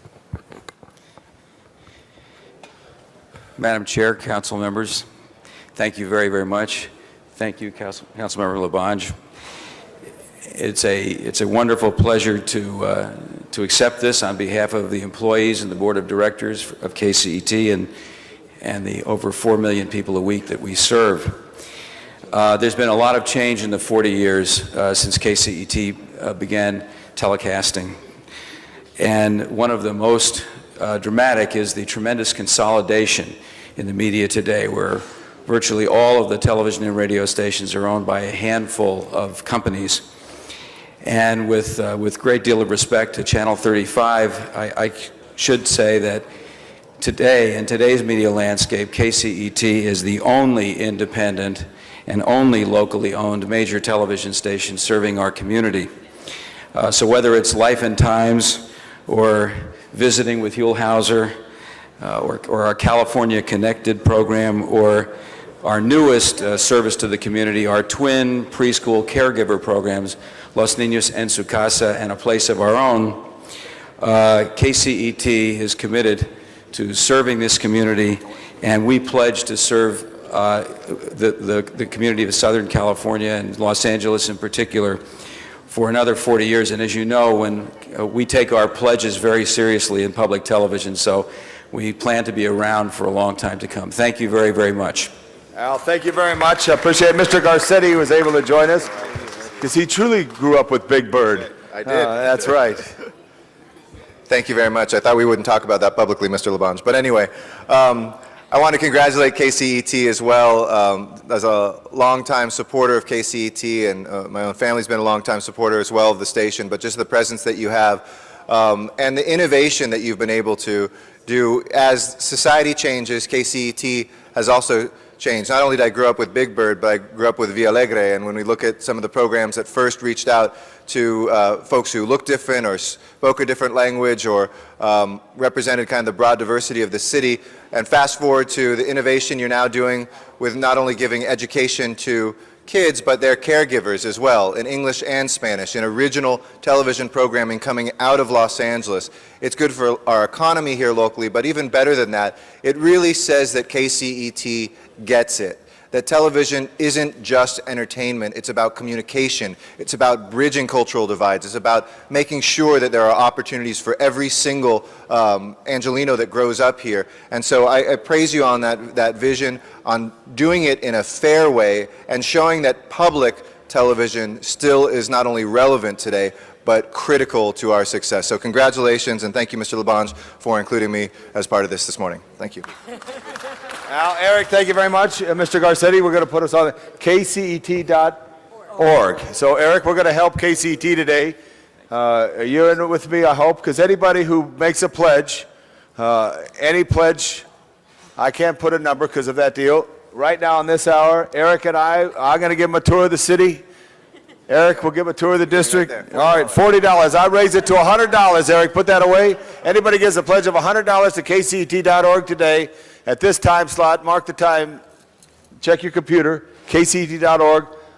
I'll give him a tour. Eric will give him a tour because we're going to help KCET have a great 41st in many, many years. Give KCET a great hand. KCET, 40th anniversary.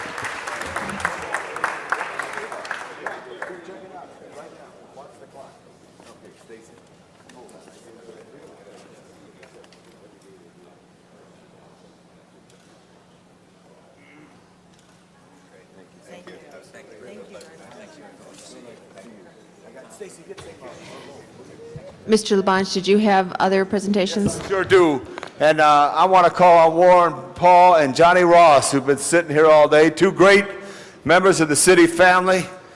Almost, we talked to KCET at 40th anniversary. These guys give over 80 years of service to the city of Los Angeles. Right there. I'm sorry Mr. Reyes couldn't be here this morning to join with me, but these two gentlemen were great superintendents of our Bureau of Sanitation. And Warren Paul, if I may start with you first, and Johnny Ross second. Warren Paul was born in Texas in 1937, and he began his career with the great city of Los Angeles in 1967. And he worked his way up the ladder where he was very effective in supervising people in the very important function of taking care of the people's trash, recycling and doing all the work that's necessary. He organized that and did such a wonderful job, and he put his greatest impact in the Bureau of Sanitation in the North Central Yard, where he went through a modernization. He made many friends in and outside the area of the community. He is a wonderful family man, as you can see right here with his beautiful family. And what nice children here had to sit through this morning's activities. You're a very special man, Warren Paul. I just wanted to salute you on behalf of Ed Reyes and myself for your work with the City of Los Angeles and Bureau of Sanitation. Because anytime we had a problem, and I'm sure for our colleagues in the North Central area of the City of Los Angeles, you called Warren Paul, he handled the problem. And I just wanted to salute you on behalf of the people of Los Angeles and thank you for your many, many years of city service and congratulate your beautiful family. Johnny, here we go. Thank you. We're going to get another one in a second. And stay right there because we're all one big family. Is Rita here? Rita, come up in just a second. Join with me. Johnny Ross. Johnny Ross Jr. Very special man who born a few years after Warren Paul, but he also was a great man who started with the city of Los Angeles in 1968. He went to Chapman University, played basketball, and at that time, unfortunately, but as changes were being made, he was only one of 2 African Americans at Chapman University. He was a basketball player, a great student, and he used that experience to improve his knowledge and also to educate others about the beauty of all people. But his skills is really what it is all about, as he was a supervisor of several sanitation vehicles in our City of Los Angeles Bureau of Sanitation.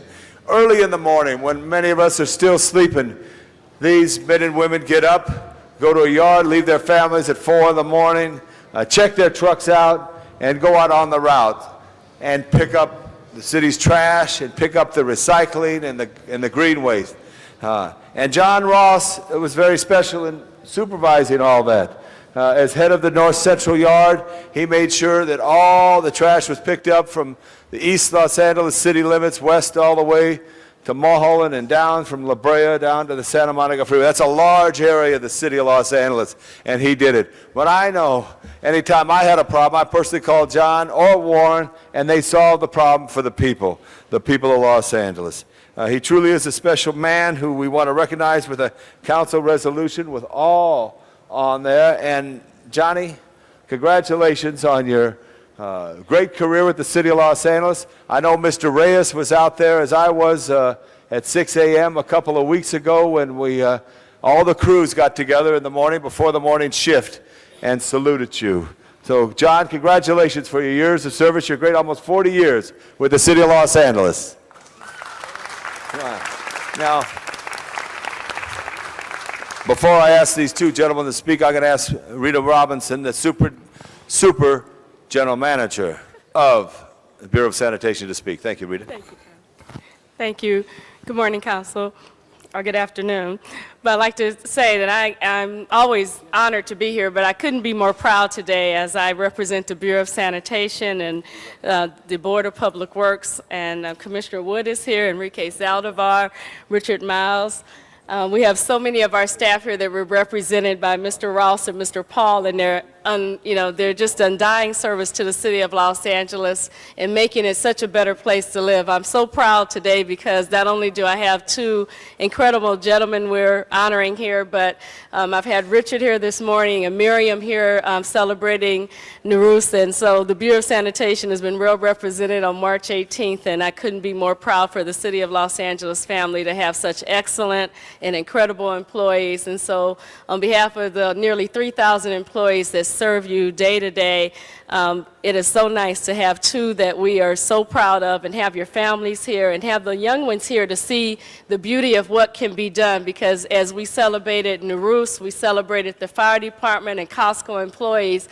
These are the type of examples that young people need to see of the excellence of education and dedication bring to them, and what kinds of rewards they can get for doing excellent work and making excellent choices in their lives. So thank you on behalf of the Bureau for being here today, and thank you, Councilmember Labange and Councilmember Reyes, for honoring our staff. Rita, thank you very much. Appreciate that. And as you said, I'm going to ask that Warren Paul speak for John Ross and all their years of service. Thank you. I can't tell how many times he called out. I didn't mention not just all the trash, but all the bulky items. All those bulky items that sit out there that bother people. But then you look at this beautiful family. I want you to introduce your beautiful family, too, especially the young ones in a minute. First, giving honor to God. And Madam Councilor and all the council, I just want to say thank you for all the years that I've been here. I've had a good career, and I really love what I was doing. And thanks to all my bosses, Richard and and Rita and all of them. Thank you for everything we did. Okay, and now I'll introduce my wife, which is Heidi.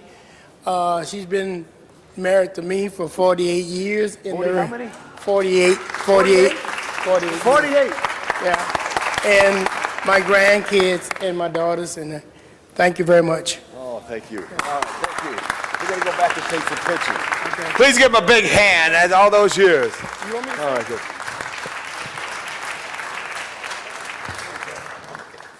John want to say something. Thank you, Councilman, and it's been a pleasure. And sometime in life you have to change, so I guess I changed now. All right, John, have a great retirement. Thank you all. We're going to take the pictures in the back.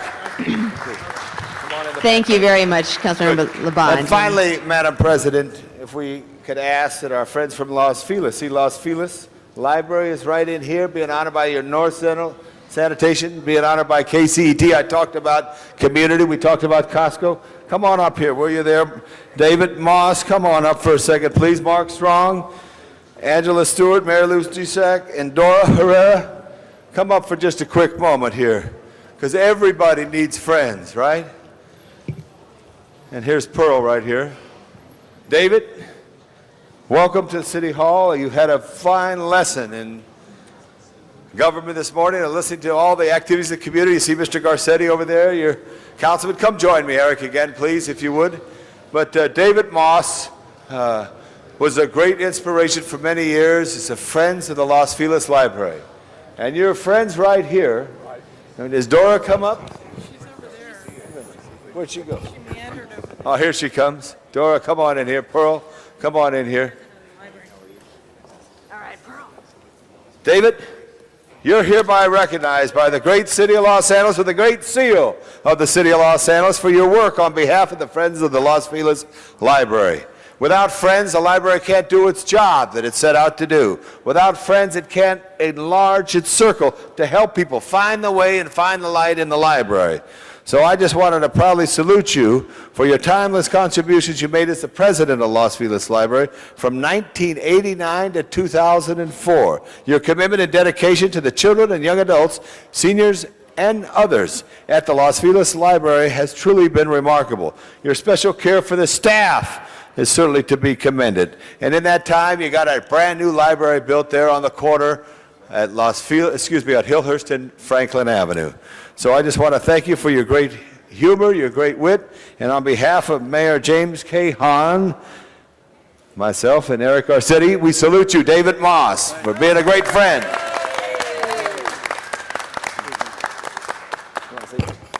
Mr. Garcetti? David? There's a show business expression when time is running out, cut to the chase. So I'll just say a great big fat thank you to everybody over the past 15 years.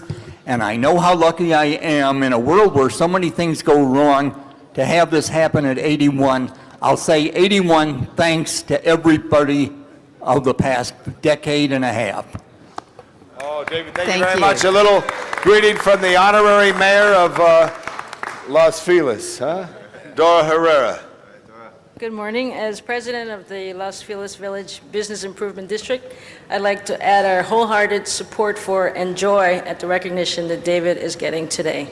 Thank you. Thank you. Thank you very much, Madam President. Thank you, and back to the agenda. All right, thank you. We do have some items that were called special, I believe. All right, let's go take public comment. There was one card submitted for the public comment session. Is Samuel Brantley still present? Mr. Brantley, please come forward this time and address the council.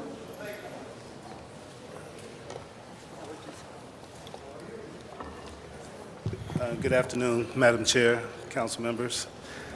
I'm here today because I took an oath to uphold the Constitution, and I'm also a member of the Venice Free Speech Zone Association.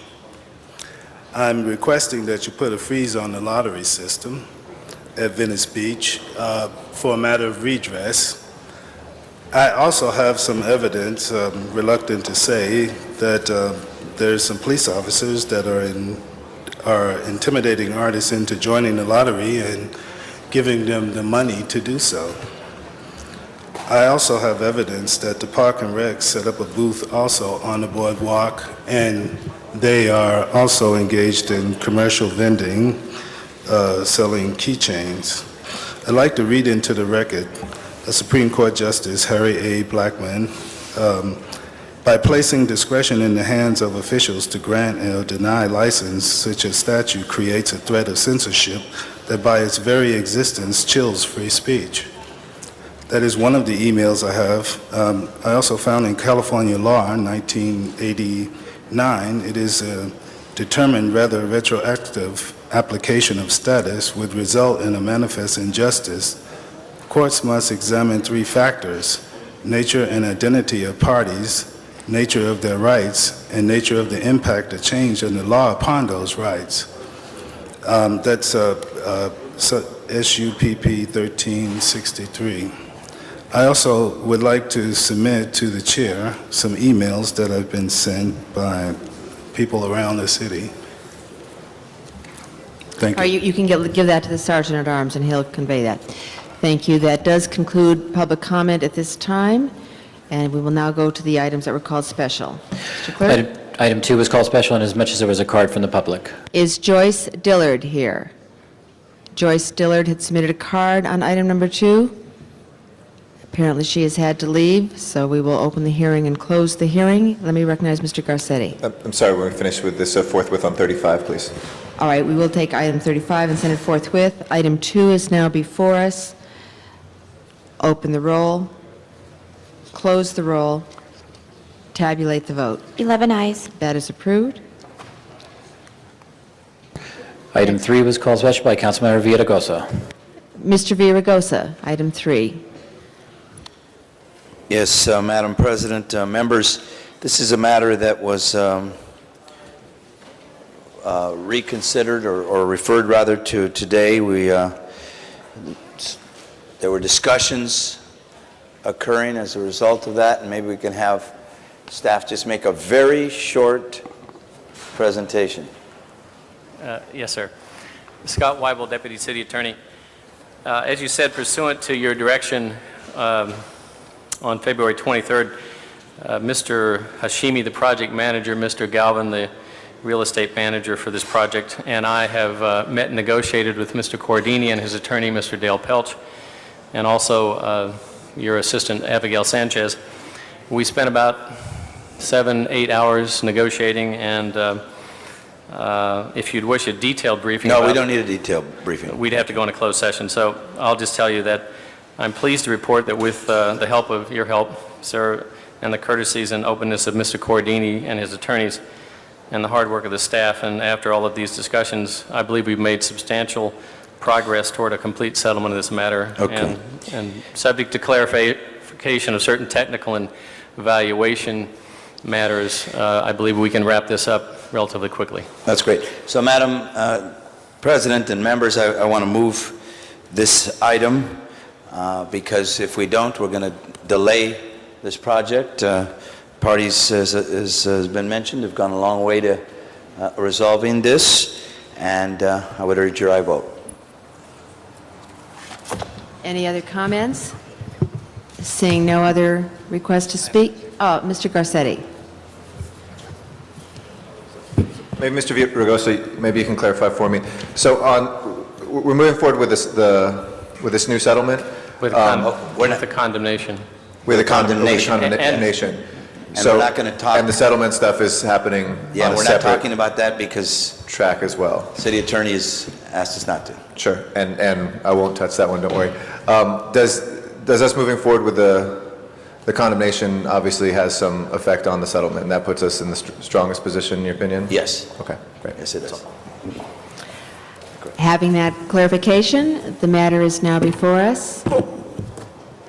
Open the roll. Open the roll. Close the roll. Tabulate the vote. 11 ayes. That matter is approved. And the ordinance will go over to March 29th. That will be the order. Item 6 was called special by Councilmember Cardenas. Okay, Mr. Cardenas, item number 6 is now before us, which was called special. Thank you very much, Mr. President. I just wanted to remind our colleagues that we have a responsibility to ask of Washington, even though sometimes Washington doesn't listen very well. And I don't mean that in a bad way. They're a long, long way away. And the bottom line is we have issues that face our communities. For example, like this issue, Van Nuys Airport, the largest general aviation airport in the country. It's an economic engine for our community. It's part of our community. It's been there before many of the housing that has gone on in the San Fernando Valley ever got built. But here we are today. We have an airport and we have a community that surrounds it, and we need to strike that balance. And part of that balance is trying to get Washington, the FAA, to do the right thing, as they did 20 years ago. The FAA 20 years ago started to ban, they did the responsible thing by phasing out Phase 1 aircraft, which is our noisiest jets. Now we have on the runways Phase 2 and Phase 3 jets.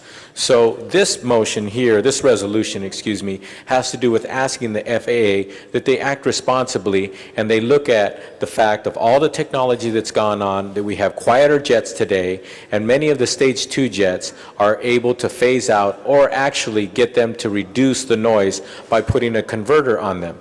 So what this resolution is about is getting the FAA to treat the Van Nuys Airport and every airport in the country equally and start to phase out the Stage 2 jets. For example, we're suggesting that they phase them out over a 7-year period, so that 7 years from now, we get quieter and quieter, and 7 years from now we'll have Phase 3 jets, which are much quieter and interrupt the community much less. So that's what this resolution is about. It's about the City of Los Angeles saying, we're part of this great country. We want to make sure that we treat our Van Nuys constituency like they should be treated, and that is to make the community quieter, but acting responsibly and respecting the fact that people have invested millions of dollars in these jets. They're economic engines for the community as well. I think this is a wonderful compromise, and I think this is the kind of resolution that Washington should take heed from, and I hope that my colleagues will go ahead and join me in this resolution and voting for it.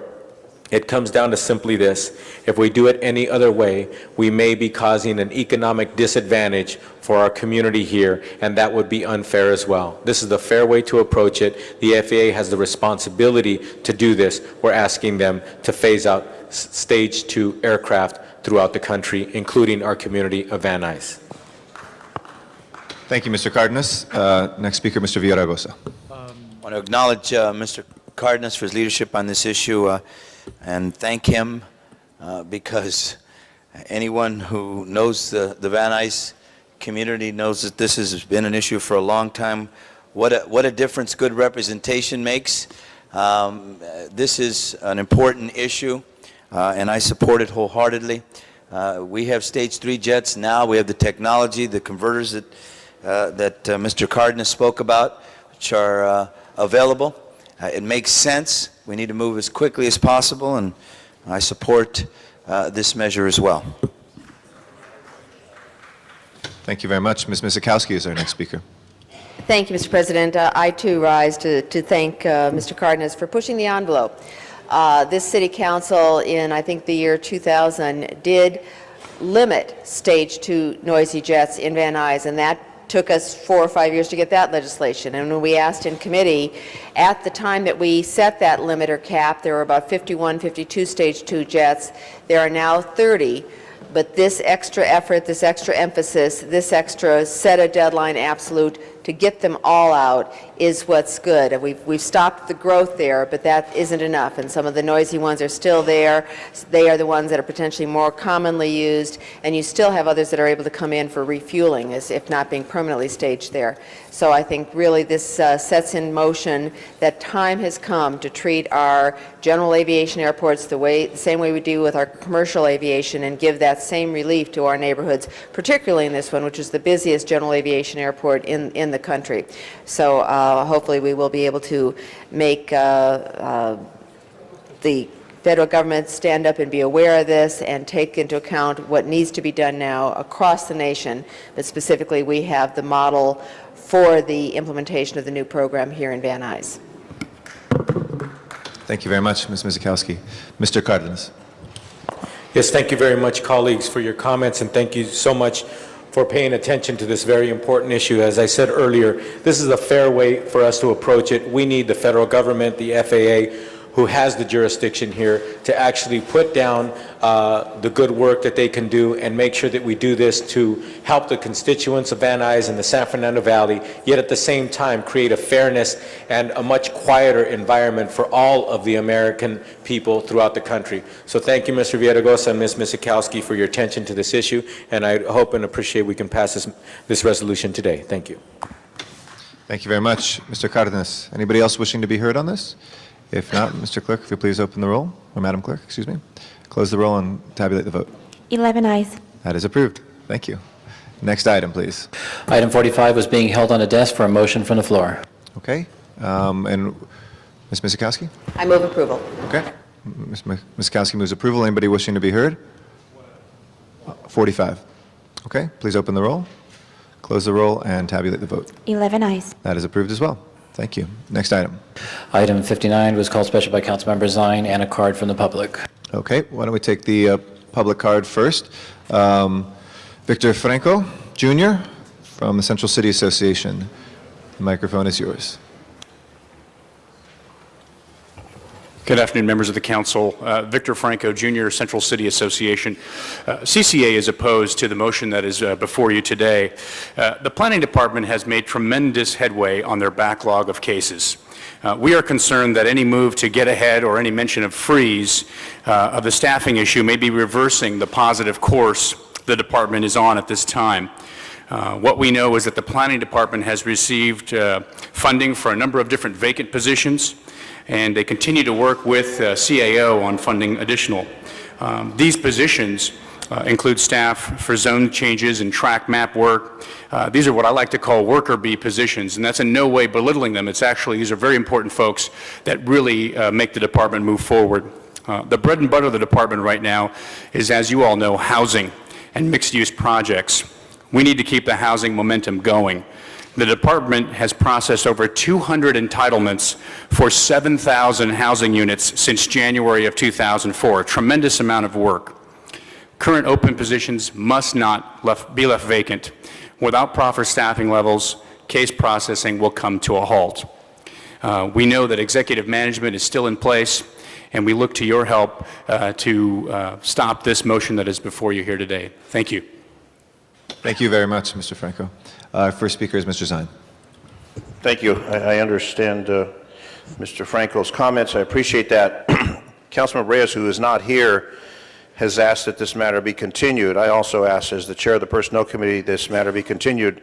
And the reason for that is that there's going to be a change of general managers in the Planning Department, and the concern about the general manager leaving and promotions being made without a proper process. And our concern is that there be an evaluation, there'll be a proper evaluation before those promotions are made. There's a concern that I've had, and I've discussed it with the outgoing manager of the Planning Department, about concerns that developers have brought to my attention that the department has not been as efficient as it should be, or it could be. So out of respect for my colleague, Councilmember Reyes, who is not here, he's asked that this matter be continued. I would ask that this matter be continued. Both the Plum Committee and the Personnel Committee are very concerned. If all these are made at one time, a new general manager comes in, it would create a conflict and a problem, and we want to avoid that. And we're not asking for a long delay. We're just asking for a delay until the 29th. And if we can't go until the 29th, I would ask that we continue until next week, where my colleague can be here to voice his concerns as the chairperson of the Plum Committee, out of respect for him and out of respect for the positions that we're talking about. I don't know how many there are vacant, but the word came down they're going to make a number of promotions, and we have concern about that. So we don't want to hold up the process, but we do have concern about those, and we have those legitimate concerns. And I think that in all righteous, we should hold it, if not till the 29th, till next week, where the Plum Committee Chair, pardon me? He's excused next week. Well, then the week after when he comes back. It's not of an urgent thing. By the time it goes through the process, it'll take at least a week or so before promotions could be made. And whether there's 10 promotions or 20 promotions or 50 promotions, that's the issue and that's the concern. So I would ask that we do continue that. If he's not here next week, I understand he's not here next week, then the original date we wanted was the 29th, which I think is 2 weeks away. And then at that particular time, we could make a decision and move forward on it. This motion was initially brought in for that particular reason. But again, out of respect for the Plum Chair, this matter requests to be continued. Is that your motion? Tuesday's fine? Okay, now I understand Tuesday's fine. Tuesday. Yes.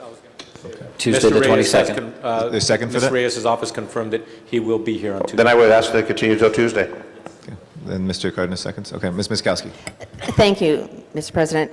Members, I was going to bring in a motion to receive and file this today, but out of respect and because Mr. Reyes will make the effort to be here on Tuesday, I believe that we should continue it to the one more day. But in fact, Mr. Zion, exactly what you said, this, you don't want it to have a deleterious effect. It has already had a deleterious effect. This motion was introduced a month ago, and in fact, there has been a chilling effect in the Department of Planning. And the reason being, the Department of Planning, like all of our other departments, had been under serious freeze of vacancies for a number of years, and only recently has had their freeze generally lifted because they've been able to stay within budget. A number of the people who have tested for the advanced positions are on civil service lists that were frozen for the 3 years but are due to expire. If we don't allow the general manager to be the general manager, and we have an existing general manager who is still general manager until we go through a rather lengthy process, which in fact there's been people who've requested that the process be lengthened in terms of asking for applications. We remember at this budget period last year where we had a lot of testimony from different people from the industry, from the communities who said, we need more planners. We need planners to process cultural historic cases. We need planners to process our subdivisions. We need planners to process those environmental impact reports. By not filling those positions, it's having a very serious morale effect on the planning department, and it's not letting the work get done. And if we lose those lists, even when we hire a new general manager, we're going to have to wait for personnel to do all the testing all over again. So I think we ought to let the planning department go forward. That was the motion I will make on Tuesday. But I also think that the elements of concern in having the issues addressed as to how selections are made, how valid the lists were, and looking at the priorities. You're very concerned that sometimes it takes too long for the planning department to get something done. There isn't anything we could do that would be worse than not let them put the people in the positions to do the work. And we can't criticize them for not getting the work done when they've had vacancies and supervisorial positions that have been left vacant because of either the past actions of not allowing, having a frozen vacancy, or now not allowing the general manager to act, to put people who have qualified, have tested, and will follow the entire civil service procedure to get into the places they need to get. So hopefully we will have that discussion. I've received a lot of letters, a lot of calls. We have one just today that came from USC, as a matter of fact, saying, please don't approve this motion. USC is concerned about just projects USC is trying to have in the pipeline. So let's continue for one day, but have a healthy discussion on how we can best deal with this on Tuesday. But I don't think the freeze and leaving things continue to be frozen is going to be in the best interest of the city planning department. Well, our intention was not to continue indefinitely, and I know we have to fill those positions, but there, again, there was some concern by the chair of personnel. So we're all in agreement that Tuesday we can make a firm decision and we can move forward at that particular time. So I'd appreciate that continuation until Tuesday. Thank you, Ms. Sikowski. Thank you, Mr. Zion. Our next speaker is Mr. Cardenas. Thank you, Mr. President. I just wanted to help clarify that Mr. Reyes will be here on Tuesday, so it looks like everything's in order, and we're going to take this item up on Tuesday. Thank you. Okay, so if there's no objection, we will continue this till Tuesday? No objection? Okay, so ordered. Next item. Mr. President, Special 1 has been introduced by Councilmember Miskowski, and the city attorney will speak to the findings. Okay. Thank you, Mr. President. I will recite the facts as presented to me for the motion for the council's consideration of the adequacy of the findings. Since the posting of today's agenda, the city and county have finalized requirements for submission of a joint application of the Edward Byrne Memorial Justice Assistance Grant. Due to the recent and impending council recesses, immediate action is required in order to meet the grant application deadline. Council must first make findings pursuant to Government Code Section 54954.2 before considering the substantive motion. Okay, anybody wishing to be heard on the findings? If not, please open the roll, close the roll, and tabulate the vote. 11 eyes. Special one is before us. Ms. Miskowski? President, members, as the city attorney has indicated, we now with the county are making a joint application. The deadline is coming up in the very near future. We need to expedite getting that out. That relates to item number 1, which is a special. I will just also speak at this time. The same element applies for special 2, which is another grant that we need to get the application in for, and the deadline is actually March 21st. So today would be our last day to get that moving forward for expedited action. So these get us in position to get from the state or the federal government possible consideration for juvenile justice grants dealing with issues that will enhance our law enforcement capabilities. So I ask for an aye vote both on Special 1 and Special 2. Thank you very much. We just have Special 1 before us right now, Mr. Clerk, is that correct? Okay.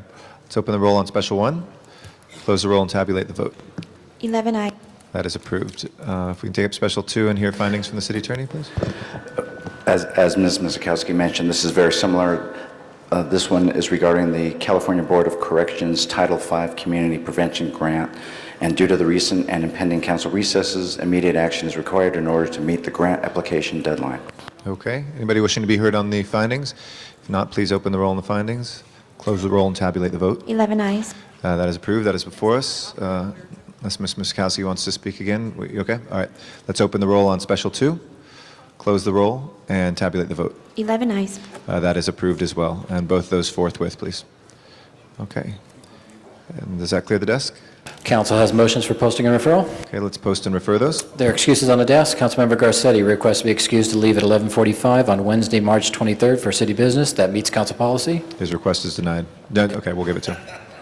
Councilmember Zine requests to be excused to arrive at 11:15 on Friday, June 3rd for city business. That also meets council policy. Anybody wishing to be heard on that? No? Okay, Mr. Zine's excused.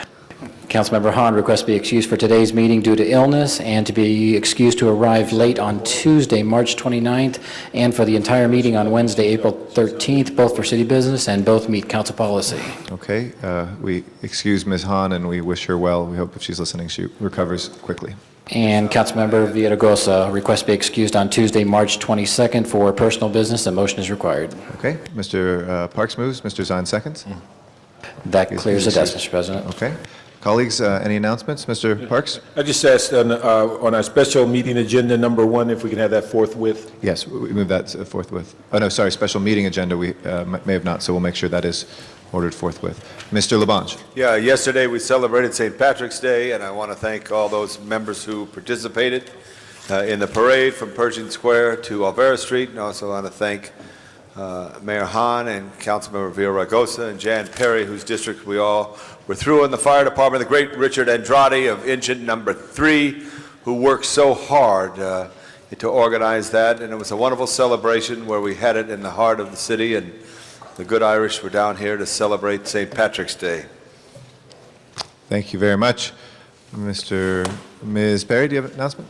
No. Mr. Villaraigosa? We're waving at each other, Eric. Just waving. We love each Any other. other announcements? I have an adjourning motion. Okay. Can I just say, too, I want to second your motion earlier to wish Janice on well. Thank I know you. she had a little under the weather there, but hope she's doing. That passed unanimously, and we'll send it forthwith to San Pedro. Mr. Ludlow. Thank you, Mr. Chair. I just wanted to take a moment to say thank you to a number of people who came out last Tuesday night to do a march and a prayer vigil near Adams and La Brea. Been a number of homicides, a number of shootings in that area, and I want to thank Councilmember Perry and Mayor Hahn and others who came out, Councilmember Villaraigosa. We had about 1,000 people who came out and marched, people at St. Agatha's. And I just really appreciate the show of solidarity for a community that's really been struggling. Some great signs on the horizon, but just wanted to take a moment to say thank you for all who came out and celebrated with us, and particularly Father Kendisi at St. Agatha's Church. Great. Thank you, Mr. Ludlow, and thanks for your good work with that. Now Ms. Perry does have something to say. Ms. Perry. Now I have something to say.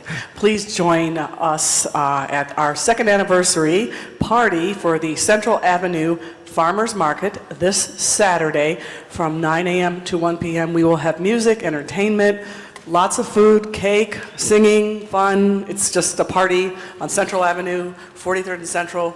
rain or shine, we're going to have a party, so please show. Please come up. We're going to have a lot of free cake. Thanks. Party with Councilmember Perry. All right, Mr. Parks? I just want to make one announcement. We're in the process of putting together the schedule for the budgetary deliberations, and we're going to have to jockey around the election for the 17th. And so when that comes out, we really need to make sure everybody looks at their calendar and blanks that out, because we're going to have a very short timeline to get the budget and the deliberation for this year because of the compression. So when we put that out, we just need to make sure that those that are interested and we have those council sessions that everyone is here. Will it be before the 17th, or? Well, we're going to be working on that as soon as we are able to find, talk to the president of the council, whether we're going to go the day before or the day after. Thank you. Any other announcements, colleagues? Not, if I can ask everybody in council chambers to please rise for adjourning motions.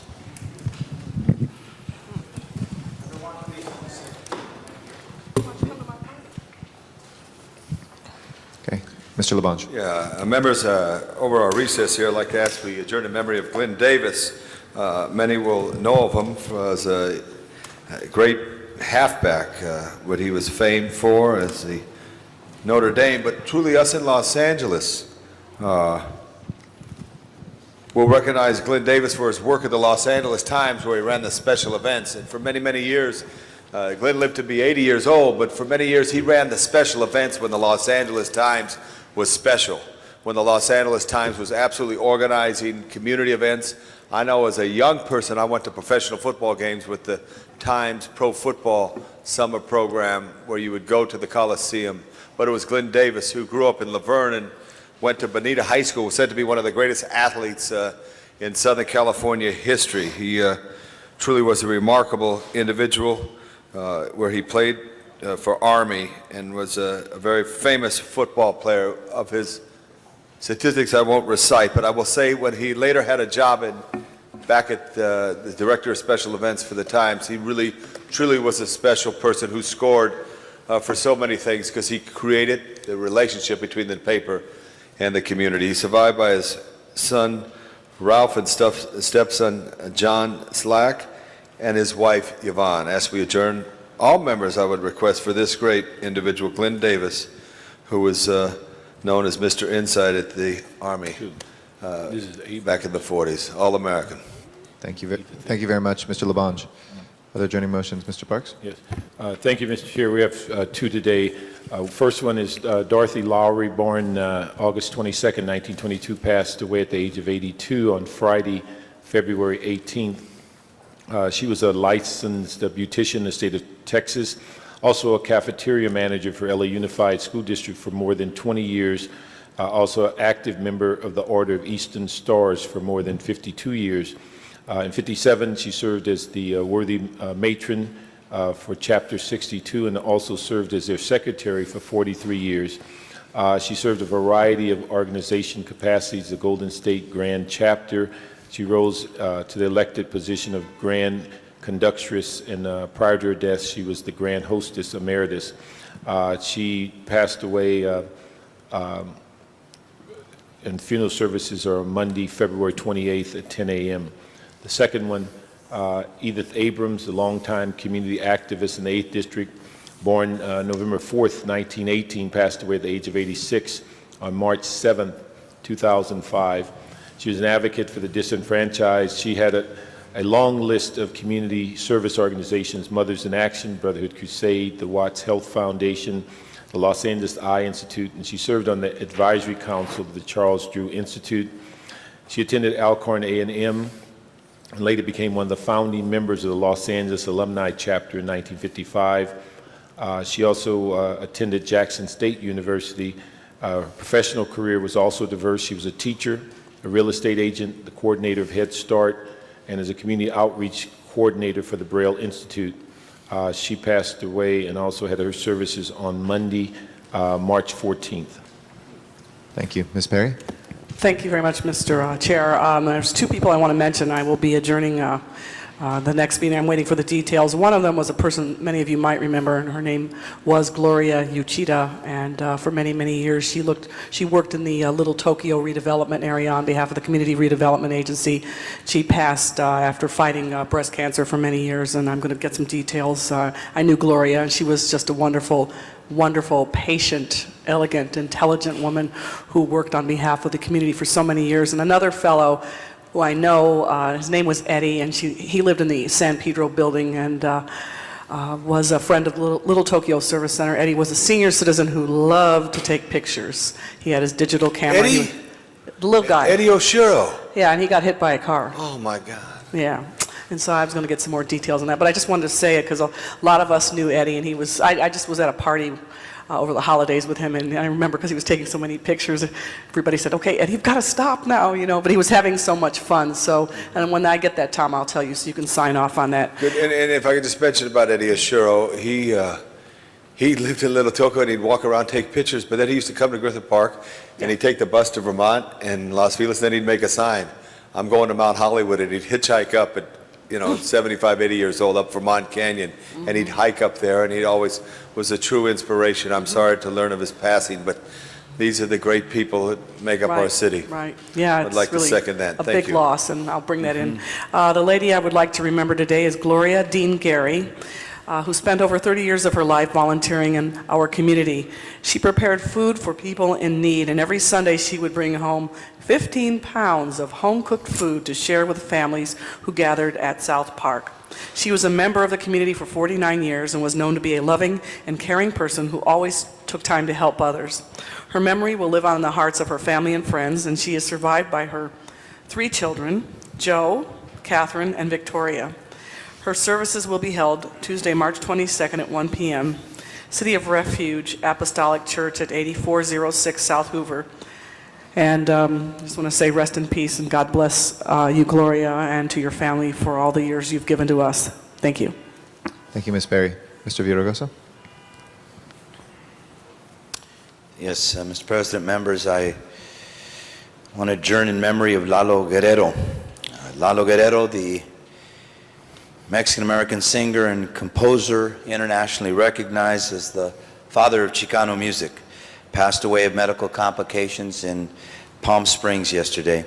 He was 88 years old. No, he was 88 years young.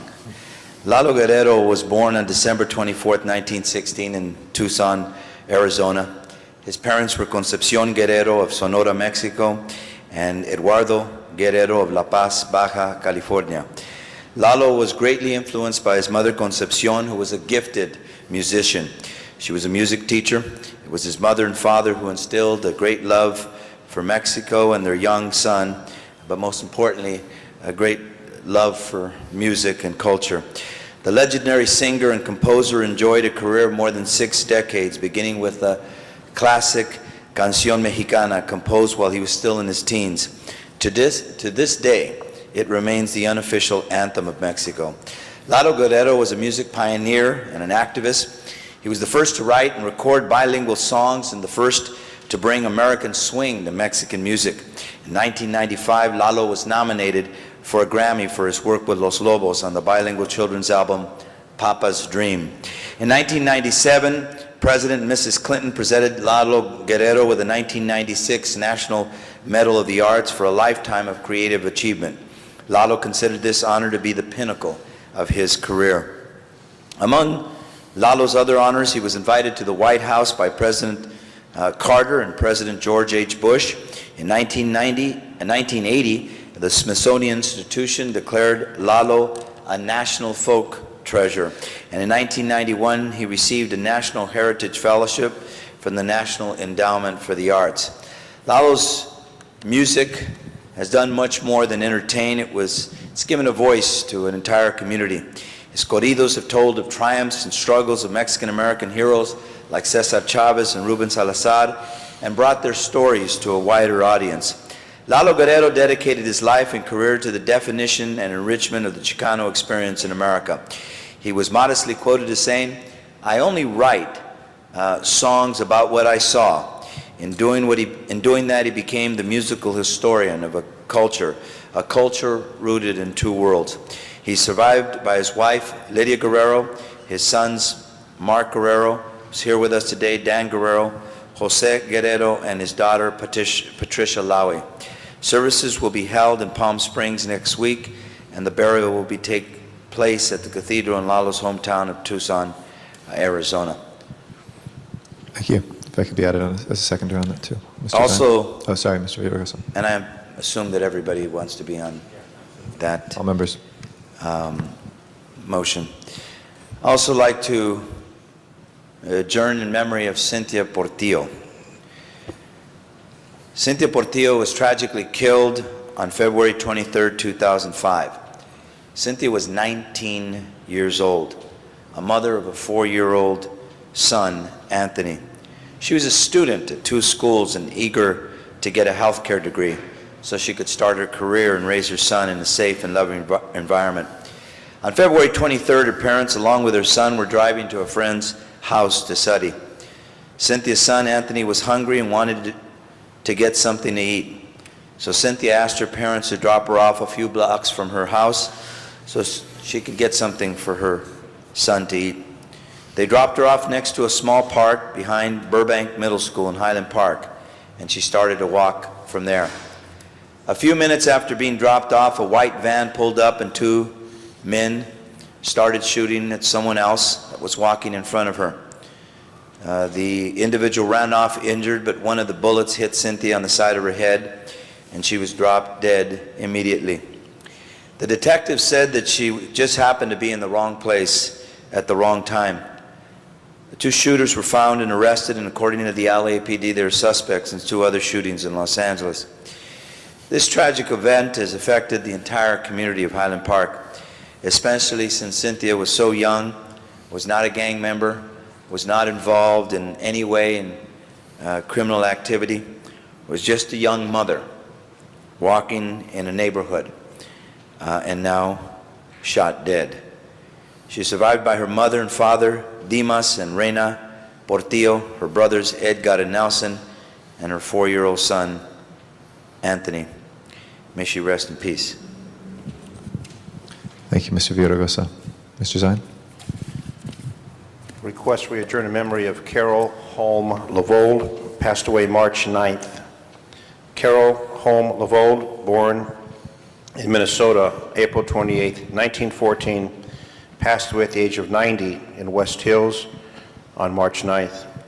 Both of Carol's parents immigrated from Norway. She was one of 5 daughters born to Charles and Maddie Holm. She moved to Los Angeles in 1932. In 1936, she met and married Harold Lavold. Harold and Carol moved to the west end of the valley in 1948 and raised 2 children, Richard and Charles. Charles Lavold served as a Los Angeles police officer from 1968 to 1998. I had the pleasure of working with Chuck Lavold. Carol and her husband were very active participants at First Lutheran Church in Northridge. Harold and Carol were married for 56 years till he passed away on May 11th, 1992. Carol Holm Lavold will be greatly missed by her family and friends. She is survived by her son Charles, 5 grandchildren, and 9 great-grandchildren. May Carol Holm Lavold rest in peace. Thank you, Mr. Zine. I'd like to second that one. Mr. Labange, we will add you as a seconder to that. Colleagues, I don't yet have a formal adjourning motion, but if you remember, we had in our chambers just before the break, Da Ta, who was a great heroine in the struggle for freedom and human rights in Burma, who we were able to honor as a city council, and I'm sad to announce that she passed away this past Monday. And we'll have more details about that, but that it was one of, she wanted to have conveyed to this entire body how meaningful it was to her to be here just a few days before her passing and to be honored by the City Council for her work. So thank you for that.